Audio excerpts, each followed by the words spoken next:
even as an alpha male. It's true. As the biggest alpha male on the planet, I still had a good time. They recognized served alcohol. it. They did. They recognized it when they came in, sent a shiver up their spines as they were scanning your tickets coming in. It's like, oh my gosh, the alpha energy right now. Yeah, please don't destroy everything. Exactly. Don't stomp on the beautiful flowers. And I did. I wanted to. You did. At first. It's the IDP show, now you know. Welcome to the IDP show. I'm your host, Josh Raymer, joined in the Sode Shack tonight. On my right, Adam Markham. Addy, how are you, hon? Doing very well, Josh. How about yourself, mate? We had a wonderful night last night Oh, with the yeah. girls down in Cheekwood, Nashville. I will never forget. Yeah, a lot of light tunnels, a lot of selfies and pictures. Yeah, unreal pics. Unreal pics. So many likes. A lot of likes, a lot of lights. Mm. It was a sight to behold. Yeah, really good time. Really fun. If you're in Nashville, the Nashville area, Cheekwood's great. and you're very basic, Yes. especially if you're a basic white girl. You are going to love Cheekwood. Place called Cheekwood, let me tell you. It's a beautiful botanical garden. Great place to go around holidays. They decorate it real nice. Yeah. But it was good. We don't get a lot of times to go do things without our kids, our friend group. So it was nice. Yeah, it's always good to get together and hang out, and yeah, it was fun. Even as an alpha male, It's true. as the biggest alpha male on the planet, I still had a good time. They recognized served alcohol. it. They did. They recognized it when they came in, sent a shiver up their spines as they were scanning your tickets coming in. It's like, oh my gosh, the alpha energy right now. Yeah, please don't destroy everything. Exactly. Don't stomp on the beautiful flowers. And I did. I wanted to. You did. At first. He went up to the trees with the little flower lights, and he almost crushed it in his hands. It was just so damn beautiful. It was. It was a good night. And fantasy playoffs underway. Addy, how are you doing across your leagues right now? Doing good. And we had a lot of buys, Of course. Hate to brag. What a but, stunt. Wow. I had three buys. But I think, I had a solid week. So Good. I haven't really been too locked in today, Just been chilling. Yeah. You earned the right to relax today. Yeah, it was kind of nice. So, yeah, you'll be much more plugged in on, let me see, Christmas Eve and New Year's Eve. Yeah, we're still plugged in, though, with all the, That's right. the stats, the numbers. We've got a lot of that stuff updated, so we should be ready to rock and roll for tonight. We should be ready. We'll We'll find see. out. We'll find out. You We'll never find out know. as we get into it. But we're watching the, looks like, is this the fourth quarter, Addy? Yeah, 5 minutes to go. Baltimore's giving it to Jacksonville. T-Law and the Jags. A lot of games that look good on paper today, but didn't quite turn out that way. Dallas, Buffalo was the biggest example of that. I know Johnny's just sitting there shaking his head right now, saying, "See, this is what I told you." Classic. Yeah, just classic crap the bed moment for the Cowboys. Matabu Kake got his 11th straight. It's his 11th game in a row with the sack. At least he's had at least a half a sack. So insane. We're gonna hear his name on the IDP MVP episode. I think just so. Telling you right now. Yeah, Because of where you drafted this guy. I mean, he's gonna finish his. Will he finish his D tackle 1? Yeah, I was looking at that today. There's, for as much love as we gave the defensive tackles last year, It's been a down year. They've been a bummer this year. A lot of the big names, Like DeForest Buckner's been really good, and Matabu Kake's been really good. But yeah, Aaron Donald's been down, Jonathan Allen's been down, Deron Payne's been down. He had Chris a big Jones. game today. Yeah, Chris Jones, like Dexter Lawrence. Quinton Williams. So Yep. I mean, literally all the big guys have taken a step back. So Let's see what the. I'm just curious now that we've talked about it a little bit. Who the highest rated defensive tackles are. So let's do stats for the season, and let's do defensive line, and let's see where we are right now. Now this may not have updated from today, but it looks like the highest scoring defensive tackle going into at least this week was DeForest Buckner with 207 by Big Three scoring, followed by Justin Madubuike with 201. So I bet you he will probably leapfrog Buckner if I had to guess. Let's see what kind of game Buckner had. He had 14.2, so he may hold off Madubuike, but we'll see. We'll tabulate the results here when we recap the Sunday night game to see if Madubuike jumps into that top spot. yeah, it looks like DeForest Buckner is averaging 14.7 points per game this year. That is number 2 among all defensive tackles, and Madubuike is number 1 at 15.4 points per game, and it looks like he'll have 12 sacks now in the season. Wow. So the next closest defensive tackle after Madubuike is, I'm scrolling way down here, Christian Wilkins, 169. That is 40 points lower. Zach Saylor's going to be above him next week because he had another he's averaging 13 points per game. I mean, just a wild year for defensive tackles, man. Yeah. Yeah, Zach Saylor had another 20-point game. Wow. We'll get to that. Yeah. Well, let's just get into it, folks. Week 15 recap. We're going to go game by game. This might be the last recap of the season. Christmas Eve is next Sunday, so we'll see if we end up doing an episode. If we do, it'll probably be an abridged one. We'll sneak out after the kids have gone to sleep and Santa Claus has come. But it could be a very long night. It might be a very long night. It might be. But y'all are worth it. It's true. This week we'll have waivers. We'll have rankings. Addie's doing an IDP Bets episode with Johnny and Scott Bogman on Thursday, so look forward to that. And then if nothing else, next week we will have Jace's rankings for Week 17 with John Macri. So we've got you guys taken care of, even if we're not able to get on mic for the recap. But let's make tonight an extra good one, Addie. And let's talk about the Chasing Greatness update. We added 2 names to the wall. Bradley Chubb, legacy game, ? Maybe that's a headline idea because he was the high scorer for the week, 49.15 points. He actually had a 50-burger for like 30 minutes, and then I think there was a stat correction that took it away. So he's now at 49.15 points. And then Tano Kepasanag for the Saints. I know. Right? Out of nowhere. Jinx. The Jets allowing their third 40-point scorer in Bradley Chubb. So good job. I think the only other team was the Panthers, and they allowed them all to safeties. So strange. But yes, this was the Giants' second game allowing a 40-point score, and it was Kepasanag who had 41 points.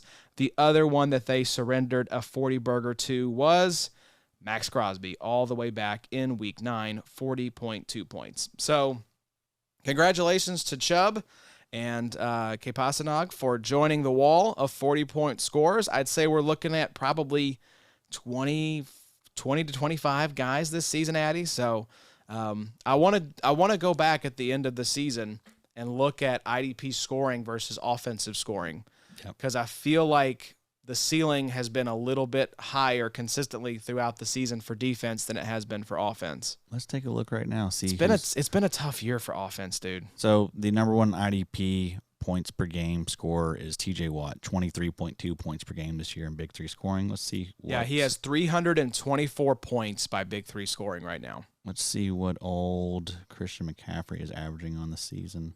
So Christian McCaffrey's at, well, this may not be updated, but he's at 313 as of right now. And he's averaging 24 points per game. There you go. That's kind of tight. That's pretty nice. You got your number one offensive guy averaging 24 points per game, and then TJ Watt is averaging 24 points per game. Some other notables, you have Danielle Hunter averaging 20.6 points per game this season. Khalil Mack, 20.1. Max Crosby, 20 points per game.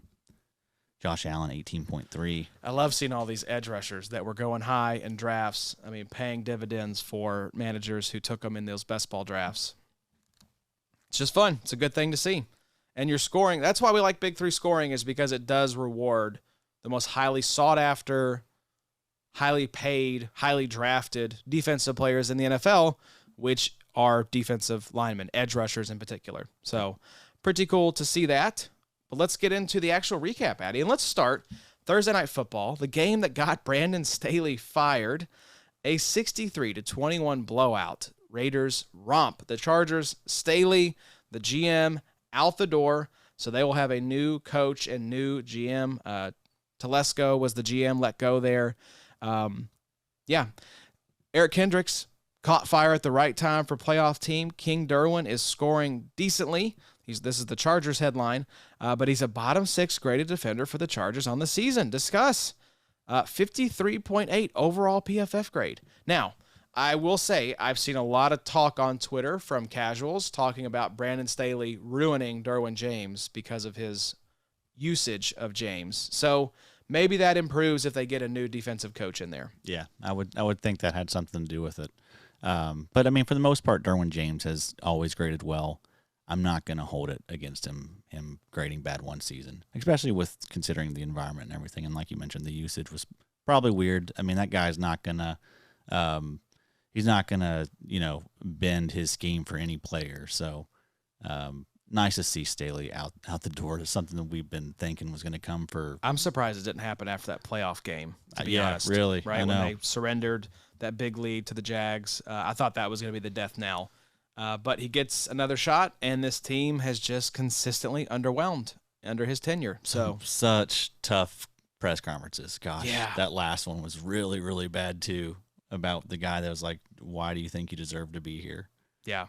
And then also, like, I am going to keep calling the defensive play. Basically pulled the Nick Saban, so stop asking. Yep. I was looking to see, they do not have an out in Derwin James's contract next year, but they do have one in 2025. Because I'm looking at, like, a lot of these players probably not going to be there. Mike Williams, Keenan Allen, Khalil Mack, Yeah, they need to trade Khalil Kendricks. Mack. Yeah, I mean, they need to try to get out from under some of these contracts, because they're about $45 million over the cap right now as it stands. Yep. So, highest scores for the Chargers, Eric Kendricks, 28.1. He's been averaging 14.75 the last 5 games, 88% of snaps. Michael Davis, cornerback, 18 points. Khalil Mack, 14.2, 5 points, a pick, a PD, 3 tackles. Raiders headline, they had some big-time IDP performances, but because of the blowout, a lot of the starters got pulled, so you didn't have big games from Big Bob Spillane, Nate Hobbs, or Max Crosby.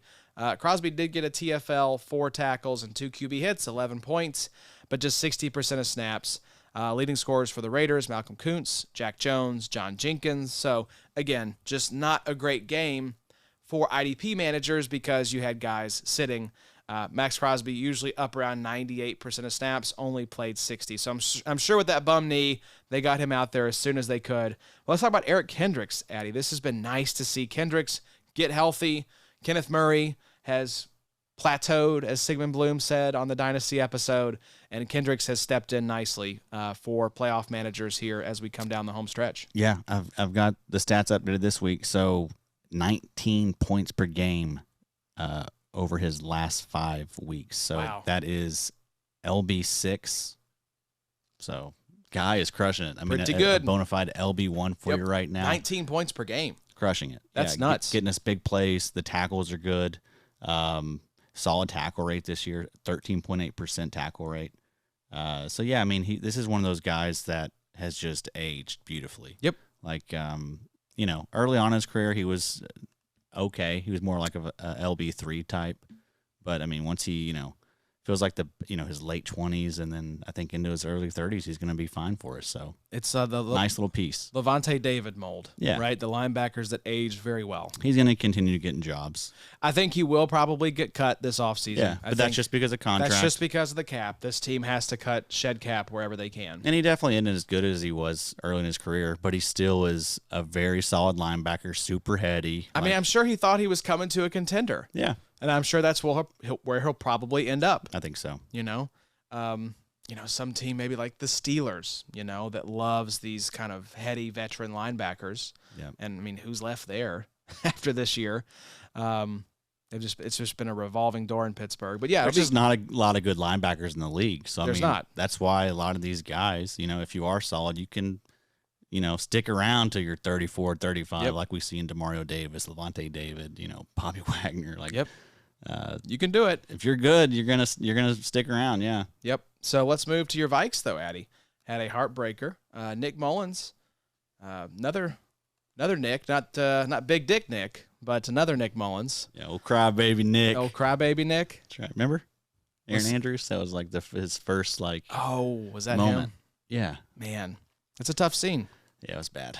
Well, but I'm glad to have him. I've always been kind of a Nick Mullins fan. He can sling it.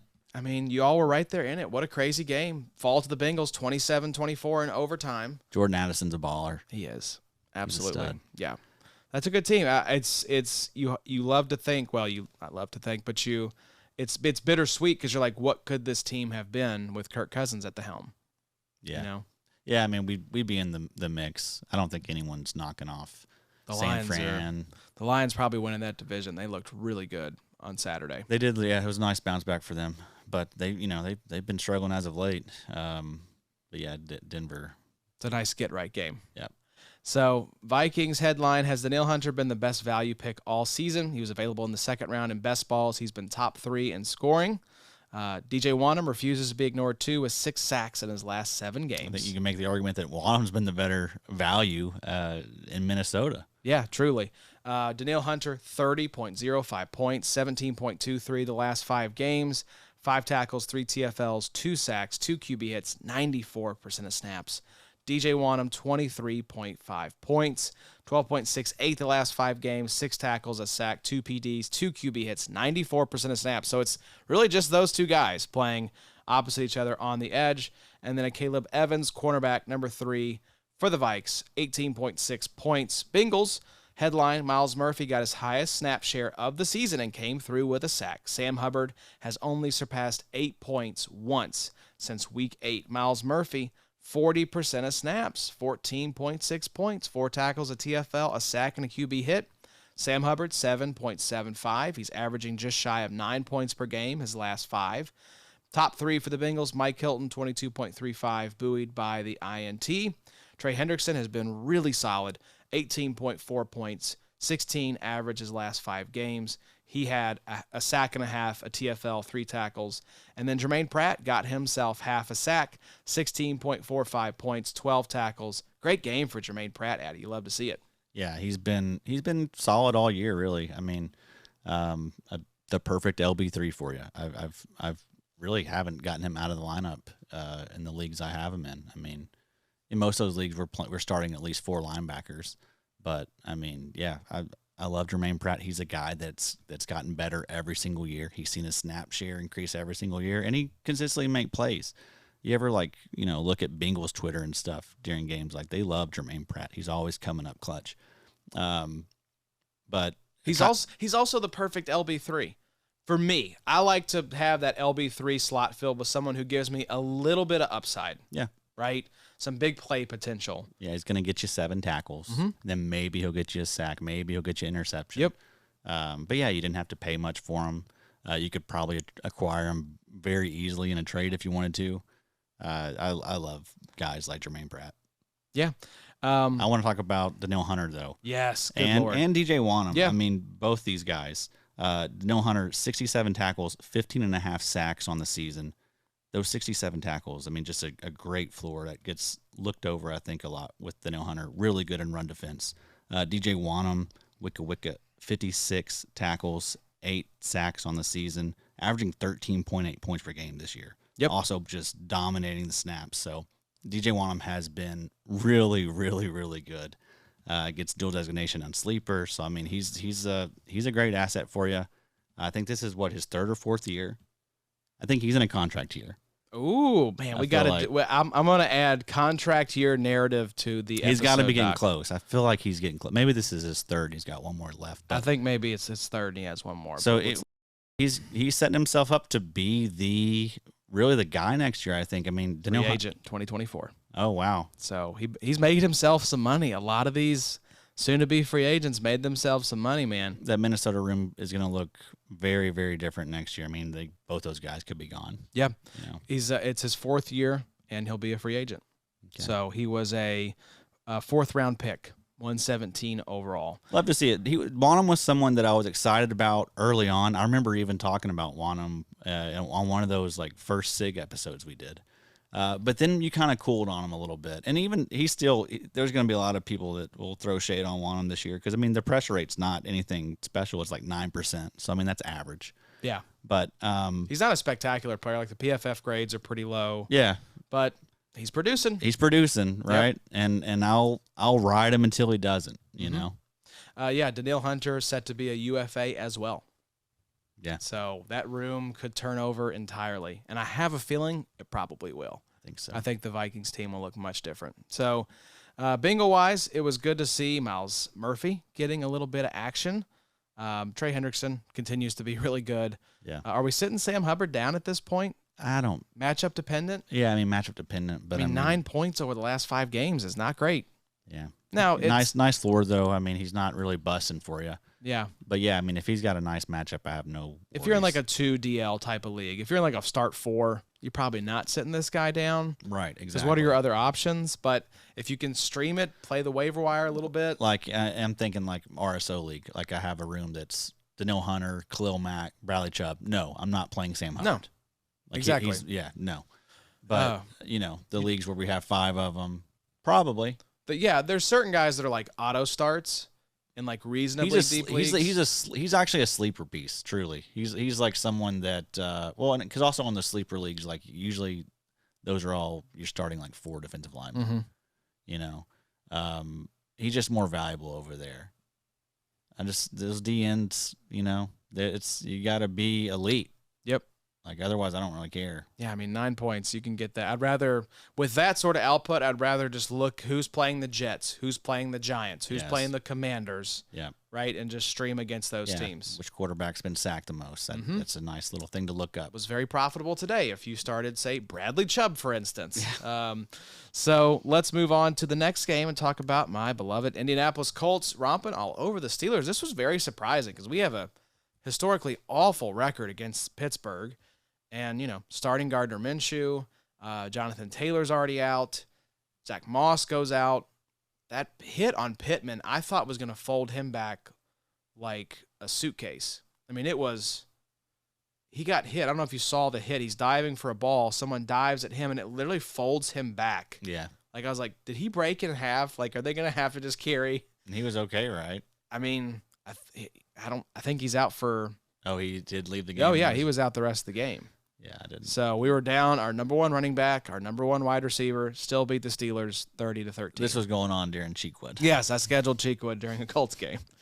Hence why Connor wasn't there. So Steelers headline 2023 has been a lost season for Minka after he suffers another injury, this time to his knee. TJ Watt is looking like one of those dynasty plays you just ride into the sunset. That is very true.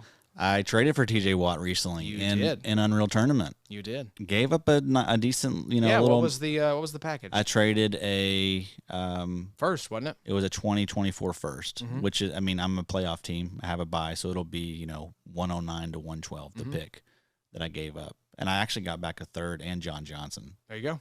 So I'm okay with it. I know it. I don't like giving up first for any type of IDP typically, but I will do it if my team is ready. And if I think I'm going to be picking later in the draft for the next few years, which I think I am. This team is pretty loaded up. It's really good. And I have Danielle Hunter on it. Being able to pair someone like TJ Watt with Danielle Hunter, I just love it. Because like you mentioned, riding in the sunset, I love doing that stuff. Yep. I'm going to do that with both these guys. Yep. Why wouldn't you? I mean, TJ Watt's the highest scoring IDP this year and has the potential to be the same way as long as he's healthy and as long as he's playing. Yep. So if I'm spending a first at this point in the season, I want it to, for an IDP, I want it to be that sort of volcanic type of potential, right? Where if he erupts, I've won. Yeah. It's over. And this was also like this league in particular, I've gotten devastated with injuries. Like I've gotten crushed. I've had Herbert, I've had Mark Andrews, I've had Jonathan Taylor, I've had Tank Dell. Literally every single week I'm losing somebody. I've had Josh Palmer. It's been nuts. Matt Milano. You're just running through it. It's like Vietnam flashbacks right now, people. It is tough. It's been very tough. And so I'm not really expecting to win this year because, again, I've got a lot lost. Like I'm not the team that I was. You're the walking wounded right now. Still good, still have a shot. But I thought, well, I'll get TJ Watt. I'm in a window once I get healthy. Like I'm going to be competing, I think, for the next 3-4 years pretty easily. So let's get TJ Watt. I don't think I'm going to compete this year, but he is the type of player that could make me compete, right? He could give me 50 points. Yep. And he's done it before. And win me a week. So that was kind of the thought process. I was kind of out of it with some of the injuries, but I think TJ Watt gives me a little bit of a chance. He just that unknown. I know that my opponents are going to be scared to death seeing TJ Watt across from. It's a get on my back type of player right there. Yeah, just one last dart. I've taken all these damn injuries. Yep. Here's TJ Watt. This is my last thing. One final grenade you're lobbing in. If it doesn't work, whatever. We got him coming back next year. Exactly. It's not like a contract league where he's expiring or something. Yeah, you get to hold him. I got 60 sacks over the next 3-4 seasons. Thank you very much. Yeah, you'll take that. I'll take it. Yeah, it's the Greg Jennings put the team on the back though. That's what you need right now. That's what I need. TJ Watt. I need TJ Watt and Danielle Hunter to continue doing what they've done all year long. Yes. So TJ Watt was the leading scorer for the Steelers, 24.25 points, 3 tackles, 2 TFLs, 2 sacks, 2 QB hits. Larry Ogunjobi was next, 14.3 points. And then Landon Roberts, 12.75 on 100% of snaps, 14.3 his last 5 games. Colts headline EJ Speed versus Zaire Franklin has become a hot topic since Shaq Leonard's release. Speed outscored him this week, but is it a trend? Also, we love Julian Blackmon, but is there anything to have hope for when it comes to Nick Cross? Nick Cross, the answer is no. But EJ Speed versus Zaire Franklin. Now, we called EJ Speed potentially a league winner. Said that you needed to stash him because his time would come. 16 points, 10 tackles, and a forced fumble on 90% of snaps. He was good last week, too. Very good.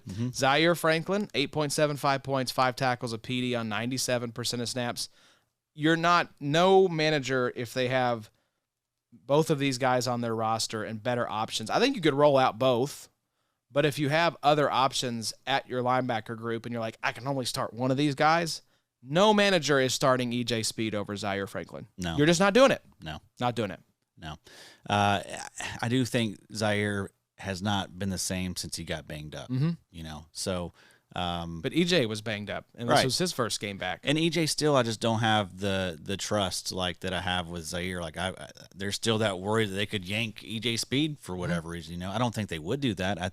I like EJ Speed as well, but again, we've talked about EJ Speed probably more than anyone. Yep. Definitely more than anyone. I think we were calling this in like week 3. Yeah, like, it took us a long time to get there. Again, I think we jumped off the train for a little bit. We're like, all right, never mind. Yeah, we're off. But I guess we're back on it now. We're back on. I would still have a hard time going away from Zaire just because, I mean, that dude can, you know. He can get you 15 tackles in a game, and he's playing 100% of snaps. That's the exact number I was thinking in my head. Right? Yep. Jinx. Mental jinx. Now, it was a good game for the defensive line because you had, who was this? Mitch Trubisky for the Steelers? Yeah, right. I don't think Mason Rudolph got in the game. But Samson Ebukam popped back up, 21.2 points, 3 tackles, a TFL, a sack and a half, 3 QB hits. Dio Odangbo, 19.65. He got himself half a sack as well, 4 tackles, a TFL, and 2 QB hits. And then Julian Blackmon, 18 points, 2 tackles, a pick, a fumble recovery, a PD on 97% of snaps. So the Colts got them some nice IDP options, Eddie. Yeah. How do you feel about Julian Blackmon as a Colts fan? Are you excited about him for like next year? Like, is he a... Let me look up his contract because he has been around for a while. I think this might be his 3rd year because he was traditionally that deep. It's funny. I remember Connie loved Julian Blackmon. Yeah. Right. But Connor didn't know anything about IDP. So he didn't realize that, well, as a deep safety, he's probably not going to be super valuable. He just loved because he thought he was a good player. So it's just funny that now it's come around years after this guy was drafted. He's getting the good usage. That he's getting the usage in the Gus Bradley defense. So he is a UFA in 2024. So this is his last year with the Colts. I had someone ask Potentially. me a question about Julian Blackmon. He had a pretty solid safety room, but he asked me, it was an 18-team league, which is don't have a ton of experience with 18-team leagues. That's a lot. But it was like a 3rd, a 5th, and a 5th in like LVE for Julian Blackmon. I said, do it, man. Yeah, seriously. And I said, do it and use those picks to try and climb up in that draft. Yep. Because who cares? That's the thing. The picks aren't always just like, all right, I've got 3 picks. They're locked in. Gonna make them. Yeah, that's like you can use that as ammo to go move up, like, or use it. Because what I'm thinking is I'm holding a lot of 3rds right now in our main Dynasty League. And my plan is once we get closer to the rookie draft, and some other managers maybe get horny for those 2024 picks, right? They're like, I don't got any picks. Yeah. I want to get in on the action. Need a dart. Right? I'm going to start flipping some of these 3rds and 4ths for unsexy veterans or guys who were injured. Like I'm going to see that Sam holds Troy Anderson in our main league, but I may send him a couple 3rds or, and see if I can get Troy Anderson away from him. Like I'm going to turn these picks into players, right? Or you can always do the easy money move and trade one of those 3rds for a future second. Just move back. Yeah, that's the way to do it. That's super easy. Yep. So the draft picks are just a great store of value because they only appreciate in value, right? As soon as the rookie draft is finished, like as soon as the 2023 rookie draft finished, the 2024 picks have just been doing this. Yep. The value has just been going up. And it won't stop. And like Sig said on the Dynasty episode, if y'all have had a chance to check that out, he said, this year's rookies, the bloom is off the rose, especially when the new class of rookies are coming in. The new hotness is on the scene. That's the perfect time to swoop in and maybe trade one of those, third round picks or something for one of the underperforming rookies. See if you can swoop in there and get a Tyree Wilson or any of these edge rushers, right? Yeah, Will McDonald, all of them. Yep. All the linebackers pretty much underperformed. Drew Sanders. Deion Henley. Yep. We'll see if Drew Sanders has actually been getting some snaps. I noticed that. He's not been doing much with them, but he is getting some playing time. And I saw Deion Henley got a little bit of run. Maybe one snap. One snap. It is run. Now, new defensive or new coach for the rest of this season and the new coach coming in. And I really do. I think they're going to clean house. Kenneth Murray, we know, is gone. I think Kendricks is gone. I think they're going to do what the Rams did this season. Yeah. They're going to get very young, very cheap, a lot of rookies. And I think Deion Henley is going to be that Ernest Jones in waiting type of linebacker. So just be patient, folks. I hope so. Don't jump out on Deion Henley. I am a little worried that they got rid of the GM that drafted him. I don't like that, but I think their backs are so up against the wall cap-wise. You're exactly right. I don't think that they have a choice. I think they're going to have to ride with some of the guys on the roster. That's the saving grace. If this team had $80 million in cap space, I'd be like, oh, yeah, Deion, get out now while you can. Yeah. But I think he's going to have a shot. Kenneth Murray's going to be gone, probably. Kendrick's is probably gone. Yep, they did not pick up Kenneth Murray's option. And I don't think they re-sign him. I don't think so. They're not going to be, I don't think, re-signing anyone. I think this is going to be a mass bloodletting just to get back under the cap. So it does look good for Henley. Henley will be one of these guys that a lot of people talk about this offseason. Yeah, I agree. We'll talk about him a ton, I'm sure. That we will. So Broncos versus Lions. Lions have a get-right game against Denver, 42-17 win over the Broncos. Broncos headline, P.J. Locke finally came back down to earth, but still didn't completely kill you. Neither linebacker gave you what you wanted, and when it comes to the edge rushers, treat them like Buffalo and pray it's your week this week. P.J. Locke, 8.5 points, 4 tackles and a PD. Singleton, 7.25, 5 tackles and a QB hit. Top 3 for the Broncos, DJ Jones, defensive tackle, 18.2. Jonathan Cooper, 17.05, and then Fabian Moreau, cornerback, 16.5 for the Broncos was number 3. Lions, no Tracy Walker, no problem. Efete Melifonwu explodes onto the scene as the Lions took Denver to school. Anzalone comes up big in the first week of the playoffs. Top 3, Melifonwu was number 1, 34.75 points for Melifonwu. What is going on here? Well, I mean, something that kind of got missed, Tracy Walker got benched. Did he really? Week 14, they benched him. And, then this happens, week 15. So there you go. Seems like a good move to bench Tracy. Yeah, 9 tackles, a TFL, a sack, a forced fumble, 2 PDs, 2 QB hits. Well, and think about 97% of snaps. Yeah, and think about the defense and how that team kind of was like sleepwalking there for a little bit. I mean, they had to make a change. They needed a jolt. And so, it looks like a good move there, coaching-wise. But, man, the edge rushers for Denver, pretty good. Nick Bonito's out now for, I think he's on IR. So that means the rest of the season. Rest of the season we should see Jonathan Cooper and Baron Browning pretty much dominate the snaps. Both of them have have pretty good pressure rates. Jonathan Cooper has 12.5% pressure rate. Baron Browning has a 12.4% pressure rate this season. So really good for young edge rushers. And I like that duo. Yeah, it's just I think Aaron put it well. You're just hoping that you pick the right guy each week, right? Zach Allen. Yeah, they're matchup dependent. Yeah, so it's you're just hoping you get Zach Allen's always a fine option though for defensive tackle if he is a defensive tackle. So a lot of those leagues he is. Yeah, he is. So linebackers not on the podium this week. Singleton a little bit down.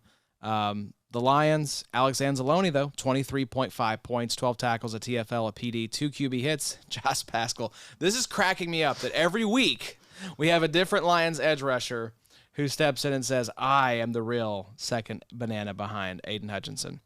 Alex Anzalone, 100% of snaps. Talk about a guy who should get some love for IDP MVP. I mean, this guy's been outstanding this year. Yeah, he's been really good, man.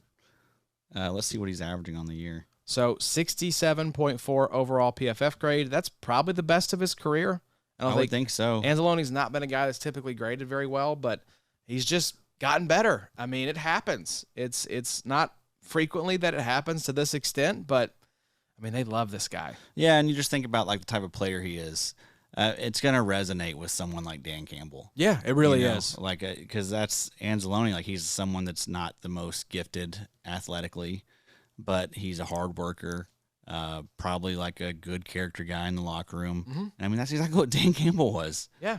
Same type thing. Lunch pail guy. Yep. Dan Campbell's going to want that. So, yeah, I mean, you need to probably start looking at stuff like that more when it comes to landing spots. Like, what type of coach is there? If it's someone like Dan Campbell, like, he's gonna love that these stuff's guys. going to play for It's going to someone matter. like that. It's going to matter. But, yeah, he's been awesome. 15.5 points per game this season for Anzalone. He's averaging 8.3 tackles per game, 13.3% pressure rate. So, I mean, just crushing it across the board. Making Jack Campbell. I know. Making everyone that drafted him high kind of nervous and worried. But it could be like year 3 for Jack Campbell. Could be. Before we see the 100% of snaps. Yeah. I wanted to see here. So I don't know how much this has been updated because the Jags just played. But Foye was LB1. Fred Warner, LB2, Okereke, LB3, Edwards, LB5, Quincy Williams, LB6, Big Bob Spillane, 7, Bernard, 8, Wilson, 9, Zaire, 10, Singleton, 11, Anzalone, 12. So Anzalone is a top 12 linebacker on the season. yeah, because I think he's only missed like one game I think so. this season. Yeah. So, but yeah, I mean, he's still been great. I mean, that's a very healthy points per game as well, 15.5. Love to see it. Love to see it. Next game. This was not a game you love to see, and I don't think a lot of people saw it because it looked like there were about 200 fans in the stadium in Carolina. Tickets were going for 45 cents a piece. I did actually see a screenshot of this. This was legitimately true. And it was a downpour. It's the Panthers and the Falcons. I mean, Yeah, it was rough. It was an absolute monsoon. it lived up to it as well. Yeah, 9-7 victory for the Panthers. I mean, you just got to be feeling like real down in the dumps if you're a Falcons fan. Like, I think they were leading the division, I think, and then you go and lay this stinker. Yeah. So, yeah, headline for the Falcons. We'll zoom through this one because who cares? But Bijan got like negative points this week. I think he finished with 0.4 points. Like, that is awful. Yeah, man. What a terrible situation he's landed in. My goodness. Yeah. I mean, remember our boy Bob getting roasted on Reddit? And now you'd much rather have Jahmyr Gibbs. Gibbs is the better dynasty RB, I think. Absolutely. I mean, because Bijan's going to, I don't know, is Arthur Smith going to get fired this offseason? The early buzz is that they like what Smith is doing and they want him back. Oh, my now, God. if they flame out and miss the playoffs, that probably changes. But the early rumblings I've heard is that Smith is safe. It's not good. Not good. He could be Kyle Pitts. Yep. Don't want Drake London. Yeah, man. I mean, all of them. Right? It's all just a wasteland. Yeah. So, Falcons headline, Richie Grant continues his end-of-season slump. Ebiketie had a down game, but we still like him as a buy for 2024 and beyond. Again, check out the Dynasty episode. Lamb and Ellis were serviceable, but not spectacular. Yeah, Richie Grant, 0.75 points, just 1 assist. Arnold Ebiketie, 2 tackles. Nate Landman, 11.5. He had 8 tackles in a TFL. Calais Campbell was actually the leading scorer for the Falcons, 18.35 points. 5 tackles, 2 TFLs, a sack, and a QB hit. Zach Harrison, defensive lineman, 18.1 was number 2. And then Taquan Graham, defensive lineman, 13.6. Panthers, headline, stop us if you've heard this story before.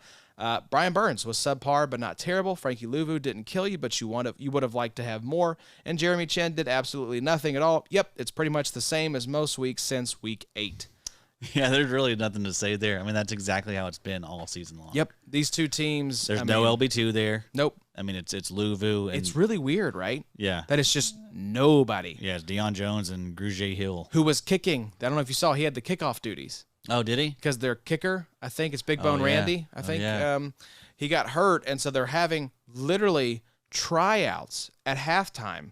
Now, I think the Giants were doing the same thing, so it might have been the Giants game or the Panthers game, but both had kicker injuries. So I think it was maybe the Giants had their punter kicking extra points, and he was left-footed, so it was real weird. Oh, wow. I mean, imagine being the holder, and you've suddenly got a left-footed. Oh, yeah, that'd be a nightmare. Right? And so, and then, Kamo Grugier-Hill was doing the kickoffs because he's so bulky. Yeah. He's out there, and, kickers are typically like kind of smaller, slender guys. And you've got Grugier-Hill out there just looking like a fridge. I'll need to look that up. Dude, look it up. It's in a monsoon. His jersey's like sopping wet. Like it looked like a scene out of like a movie. It was really weird. But yeah, Frankie Louvu, 9 points. Chin, 1.25. Xavier Woods led the Panthers. Jeremy Chin, my Lord. Yeah, it's like at a certain point, I mean, we had him on as a dynasty stash with Sig and Tripp, but it's like, he's making it really hard to want to stash this guy because he sucks right now. Yeah, I do agree though. I do think he's a stash. I mean, at this point, all the value's gone. But I would give a fifth. I think a fifth. I mean, you're thinking about that next situation, right? You're thinking that someone comes out and wants this guy, and I has think a plan they will. for him. There have to be brighter days ahead because it can't get much darker than this. Yeah, I mean, this is bad. but I mean, we just saw it with Isaiah Simmons. Same thing. Those guys are in the same type situation, really. They're not getting playing time. You could be left holding junk. Yep. So don't give a high pick. If he's No, out there, hell maybe no. he may be out there on waivers. Yeah, honestly, I'd say he probably is in some leagues, maybe shallower leagues. Yeah, right. But I would. People will have a hard time letting him go though. People used to love some Jeremy Chin. He has a lot of name recognition, a lot of name value, but just don't get too attached to these safeties. I think brighter days are ahead. They have to be ahead. That's because there's no other choice. It can't get better unless he's playing in the XFL, which is now, I don't know what the new name is going to be because it merged with the USFL. So we'll see what it's called. Wow. But yes, Xavier Woods was number one, 19.45 points, 3 tackles, 2 TFLs, a pick and a PD. Brian Burns, 10.25, 3 tackles, a fumble recovery, and a PD. And then J.C. Horn, 10.6 tackles, a TFL. Let's move on because this game was booty. Browns, and just an insane game. I know you said you weren't like super locked in today, Addy, but did you see the end of Browns-Bears? Yes. Where he had the catch, Darnell Mooney did, kicked the ball up. I mean, they showed a screenshot. It was like, you won't believe it, but this guy did not catch this ball. Yeah. He's sitting on his butt with the ball in his gut. Yes. And then somehow ends up kicking it to the Browns defender. And the fact that that even happened to begin with, I mean, he played it well. Shout out to Justin Fields for, keeping him him a in chance. Give him a chance for sure. Darnell played it really well because you see him, he positions himself like to catch a rebound almost, right? That's how you want to play the Hail Mary because the defense is trying to knock it down. Yep. So you position yourself in front of the scrum to catch the ball as it's deflected. So he did the right thing. Yep. And we're sitting here like, I mean, if it came to us, we'd split our pants and, me. Yes, you would. You'd make a fool of yourself on national and television. I've got 3 buys this week, Josh. That's true. Sorry, everyone. I forgot the fantasy prowess we're talking about here. That's right. But yeah, like he played it so well and he put himself in the perfect position. And then you just have this all-time gaff where you have the ball and then you kick it away. Yeah. It was almost like a Three Stooges movie, how that ended up happening. But anyways, crazy game, crazy ending. But the Bears, you don't really want to win that game, do you? I mean, the Bears fans, I think they are. They have where's their pick at right now? So they have the first still. Yeah, so they have the number 1 overall pick right now because it's Carolina. Now Carolina, I don't think took themselves out of that first overall pick. That's even just with their that second win. That's their second win. I think the Pats have 3 wins, maybe. Yeah. I don't think there's any other team with just 2 wins right now. I thought the Pats were going to maybe get one today. I think they were trending that way. But the Bears fans, it's just gravy at this point because I guess so. Yeah, Carolina still is giving their pick. Yeah, so New England's number 2 right now, 3-11. Arizona's number 3. Washington's number 4. So I think that Chicago has the 5th pick. So I think they're just like, whatever. That'd be sick, though, to get both of them up there. Mm-hmm. But I think it's like one of those things where Justin Fields knows that his job's on the line, right? Yeah. And so I think if I'm a Chicago fan, I really want to see what Justin Fields can do. Like, is this a guy we build around? So you'd be willing to give him another? What do you think about that? Do you think? Oh, he's gone. I'm taking Caleb Williams and Justin Fields. You're gone. Yeah, same. Just for if no other reason than you just reset the rookie contract clock, which is the biggest advantage in professional football. So if I can get a rookie, potential top 5 quarterback in his range of outcomes for Caleb Williams, I mean, a very, very highly, thought of, highly valued prospect. Yeah, I'm going to reset the clock. I'm going to see if I can get maybe a second-round pick. They for have Justin a ton of Fields. cap, right? Yeah. So even though they tried to spend way too much year. But that defense is suddenly a little feisty. Montez Sweat, I mean, a lot of people weren't crazy about the landing spot. Been really good. I was gonna say, let's talk about it because all the Bears IDPs showed up today. I think I saw where like everyone on the line had like a half sack. Probably. Yeah, I mean, they all went nuts. You're playing against Joe Flacco, not exactly known for his mobility. Yeah, Montez Sweat, Tremaine Edmonds, and T.J. Edwards are must start through the rest of the playoffs against Arizona, Week 16, Atlanta in Week 17. T.J. Edwards, 17.9 points, was off the podium because we had Montez Sweat, 35.15 points, 7 tackles, a TFL, 2.5 sacks, 1 forced fumble, 3 QB hits. Tremaine Edmonds, 29.75. He had a pick 6, 9 tackles, and a PD. And then Tyreek Stevenson, 5 tackles, a pick, and 2 PDs. On the Brown side of things, 4 straight games without a sack for Myles Garrett, going cold right now. Could kill your playoff hopes. JOK, the rankings episode with John Norton, hopefully y'all tuned into that. He shouted out JOK, said he was a linebacker that he trusted moving forward. So if you listen to that episode, plug JOK in, you feel really good because he went for 35.6 points, 6 tackles, 2 TFLs, a pick, a sack, 2 PDs, and a QB hit. Myles Garrett just 6.25, 3 tackles, and a TFL. Greg Newsome, cornerback number 2. DeAnthony Bell, cornerback number 3 for the Browns. Let's talk about the Bears. Addy, the linebackers were hot this game. Montez Sweat has been on fire recently. This Bears defense suddenly a little frisky here as we round out the end of the season. Yeah, Montez Sweat averaging 16.9 points per game this season, 51 tackles, 12.5 sacks. I think that's a career high, right? The sacks for sure. Because he had never had double digit. Yeah. That's what the knock was. Oh, they traded this, they traded for this, guy who's never had double-digit sacks, and they gave him all this money. Well, any smart, GM can see, like... Sacks ain't everything. We know this. There's untapped potential here with Montez Sweat. Yeah. And what about them pressures, baby? Yeah. 12.7% pressure rate this season for Sweat. So, yes, everything you want to see. I think that Chicago should feel okay about what they gave up for Sweat and what they paid him. You paid a premium to get a premium talent at edge rusher, and from the early returns, it looks like you got it. Yeah.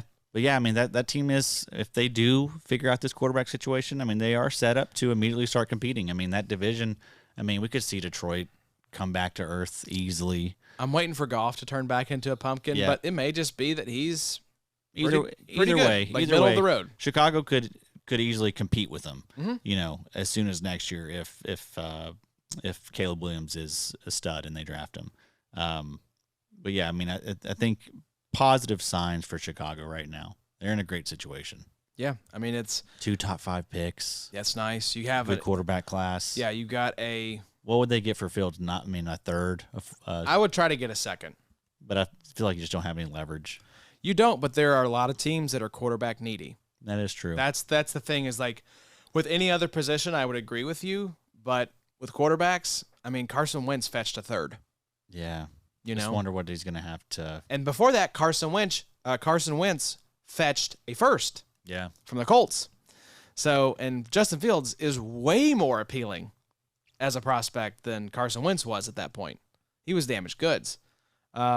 So I was looking to see Chicago is going to have... Wentz was like a former MVP. There's still all that to always reunited with his, Yeah, they spun it, but he still got a first-round pick for a guy that, got run out of a job. Yeah. So, same with Justin Fields, but I just think if you asked 100 fans, would you rather have Justin Fields coming off this season or Carson Wentz coming off of that season that he had? Yeah. I think Justin Fields is a far more alluring Fields prospect. He's definitely, his second half has certainly made him, And he's been in Chicago with a defensive-minded head coach. Mm-hmm. What happens if you pair this guy with like a Shane Steichen or, one of these up-and-coming, what if a Ben Johnson, the offensive coordinator for the Lions lands a head coaching gig somewhere. You know, what if he lands in like Vegas? And Vegas is like, hey, let's trade a second-round pick to get, Justin Fields in here. That would excite me because suddenly you're pairing the quarterback who has all of these tools with a guy who can unlock his potential. Yeah. Right? And the Bears do have $63 million in cap space. They are number 7 right now in the league in terms of 2024 cap space. Wow. So that team is set up. If they hit on this draft, it could be wheels up for the Chicago Bears in 2024. But for right now, wheels up for all these IDP assets. Yeah. We went from like, oh my God, like this team. Did Brisker play in this one? I don't know. I was gonna shout out Tyreek Stevenson. I know this is a guy that Johnny is crazy about. He's been really good this year. And he's had a nice stretch here recently. Got himself a pick, 5 tackles. So very nice game for Tyreek Stevenson. You keep firing up Montez Sweat. You can't sit this guy down right now. You can feel comfortable firing up both Edwards and Edmonds. Just roll forward with it. You're not sitting down Myles Garrett. John Norton actually did call him out as a guy he was probably going to sit down. It was like, you're bolder than me, brother. I'm not sitting down Myles Garrett at this point, but you're glad you did. Yeah. 6.25 points, 3 tackles, and a TFL. Brisker did play in this one. He was questionable going in with a groin injury, but yeah, he was out there, got 5 tackles. Okay. So, not bad. Wasn't like his 17 tackle game the week before, but that regression is coming. That's right. Come on, folks. Next game, Buccaneers beat the Packers 34-20. Buccaneers headline, Levante David and Antoine Winfield did what they've done for the majority of the season, came up clutch for you. Shaq Barrett got back into the sack column for the first time since week 10, even if it was just a half a sack. 11.05 points for Shaq Barrett. 2 tackles, half a sack, a forced fumble, and a QB hit. Top 3 for the Bucs. Levante David, 25.8 points, 9 tackles, 2 TFLs, half a sack, a PD, and a QB hit.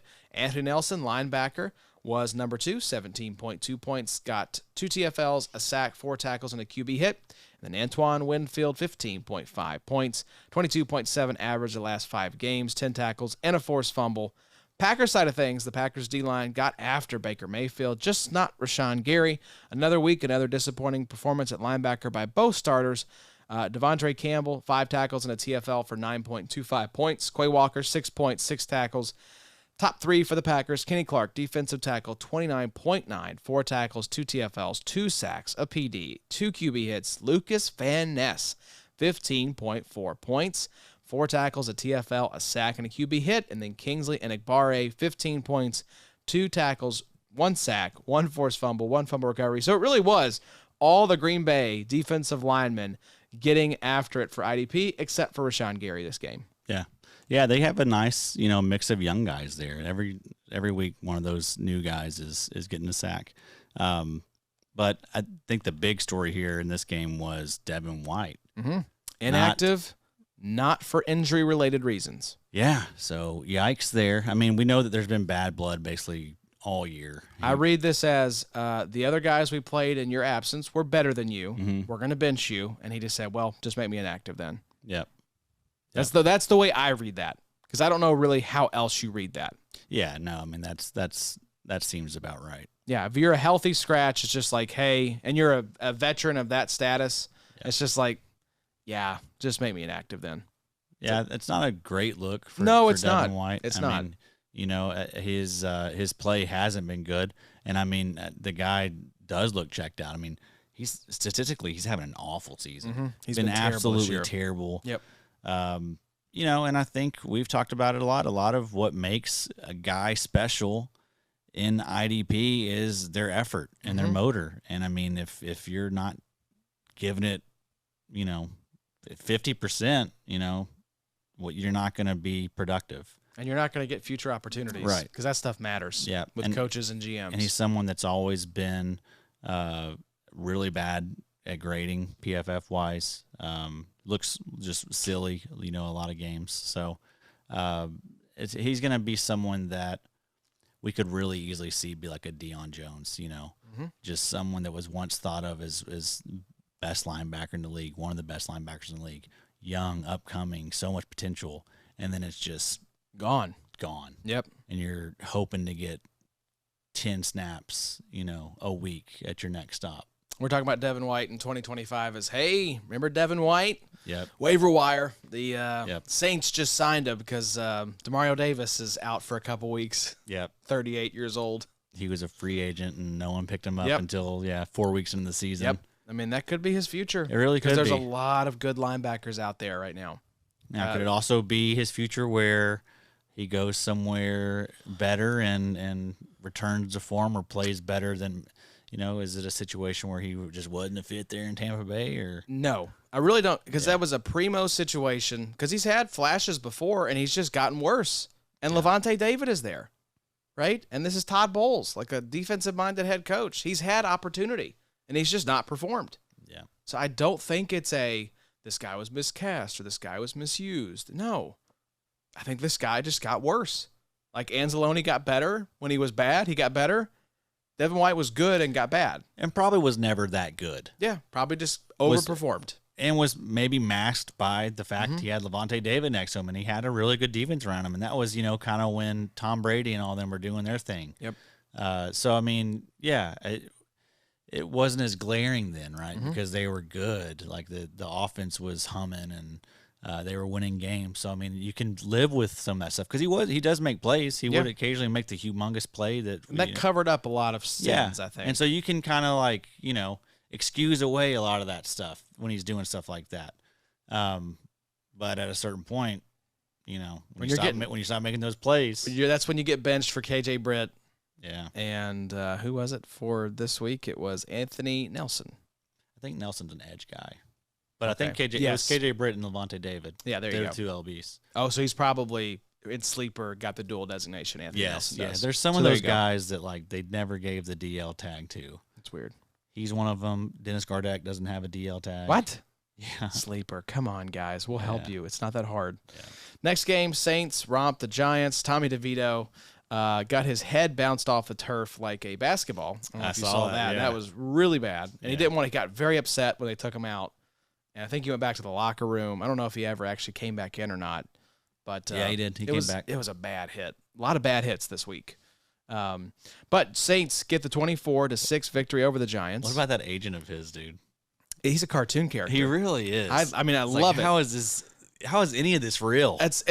This was when I start to feel like we're living in a simulation. Yeah. Because I saw a great tweet that it's like the NBA and MLB are so desperate for stars right now, and the NFL is just like, we got an Italian guy who plays quarterback for the Giants, And it's like Jimmy Fallon's doing cringeworthy bits, in his monologue about it. Like, it's a national story. Oh, it's the biggest story. It's up there with Taylor Swift. Yes, it is. I mean, probably is the second biggest story. Yeah. But behind Travis and Taylor. So, which she's morphed into the just bitter, enraged fan f-bombing the refs when Travis doesn't get the flag in the end zone. Doesn't take long. Doesn't. It gets into your bloodstream quickly, Taylor. Welcome to the dark side. Dark game. It is a dark game. Welcome to the dark side. No upside, Taylor. Get out now. Yeah, I was going to say, just call off the charade. We know this is just for the content and for the memes. So, Giants headline, Okereke has slumped at the worst possible time, scoring no more than 7 points since the bye in Week 13. Oh, no. Is now the time to say goodbye to Azeez Ojulari from our rosters for both redraft and dynasty. Just 3.25 for Ojulari, 3 tackles. Bobby Okereke, 5.25, 3 tackles and a QB hit. Top 3 for the Giants, Jason Pinnock, 20.4 points, 8 tackles, a TFL, a sack, and a QB hit.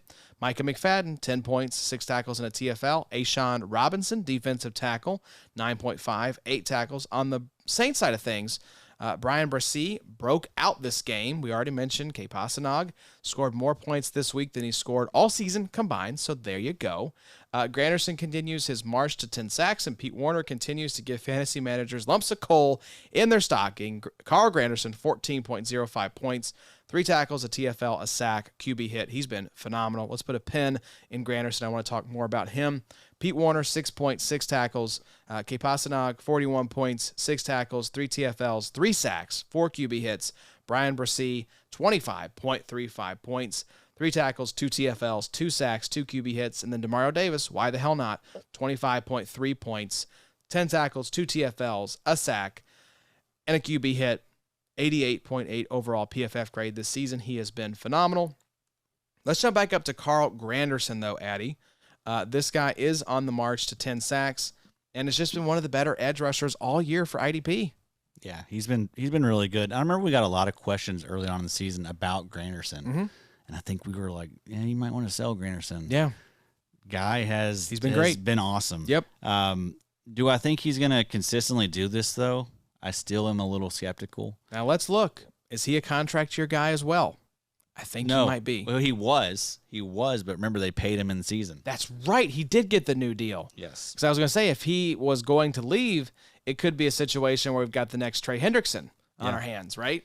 But yeah, I mean, it hasn't really affected him. I mean, he's still produced despite getting the bag. And his pressure rate's been fine this year, 12.3%, 65 tackles, 7.5 sacks. I mean, at least someone's doing something there. It's certainly not Cam Jordan who got a 0 today. Oh man, that's brutal. Yeah. So Brian Bresee, I mean, this is another one of those defensive tackles. I think first-round pick as well. Yeah, I think he was you had 20th or something, 20th overall. Jalen Carter, Kalijah Cansey, Brian Bresee, I think were the first-round defensive tackles. Pete Warner, what are we doing with Pete Warner? I mean, this guy has been... We're not doing anything with him. He's on our bench. If someone wants to come get him, selling him, shipping him off. Anything. Yeah, pretty much. This guy has just been a massive disappointment. I mean, I won't trade him for like a 5th, but... Give me a 4th? Give me a 4th. Out of there? Yep. I'll take whichever hot, hot young linebackers there. Gets drafted in the 3rd round next exactly. season. It's available in the 4th. Yeah. That'll be maybe Drew Sanders, hopefully. Yeah, we'll see. Demario Davis, 25.3 points. Stud. So good. 10 tackles, 2 TFLs, a sack, a QB hit. He's probably got a week of rest. He's probably on some of your bye teams, right? Yeah, probably so. You probably got a good rostership percentage of I've got Demario a lot Davis. of Demario in best ball. Okay. So that's been really nice. Yeah, I think this will give him, with the sack this week, I think this is his career high in sacks. Yeah. Which is just insane. Yeah, you said he was averaging like 4 or 5 sacks per season. I think he's got like 6 now this season. Yeah. So, best ball. We'll have to check in on that here soon. Reminder to all the folks in any of our best ball leagues, IDP Madness especially, it goes through week 18. Yes. It is all the way through to the end of the season, and it is total points. Win-loss records do not matter. We are looking at the highest score in those leagues. That will be forever. It will always be that way. It's always been that way for us in these best balls we've done. Yeah, it has nothing to do with win-loss. And then if you want to do some side matchups with your buddy in there, if you're in a league with them, yeah, go for it. Go for it. We don't care. But the payouts will be, I think we have payouts, pretty much all those leagues have 1st, 2nd, and 3rd payouts. Yes. IDP Madness, that's going to be winner take all. That, but the league winners. The league winners get a little bit, $20. Yeah, a payout, and then the overall winner, $500. Yeah, it's a nice pot. It's a good chunk of change. 500, tons of clout right now. Our boy Dynasty Trip is looking pretty good. In first place. Mace Riney's nipping on his heels right now. Number 2.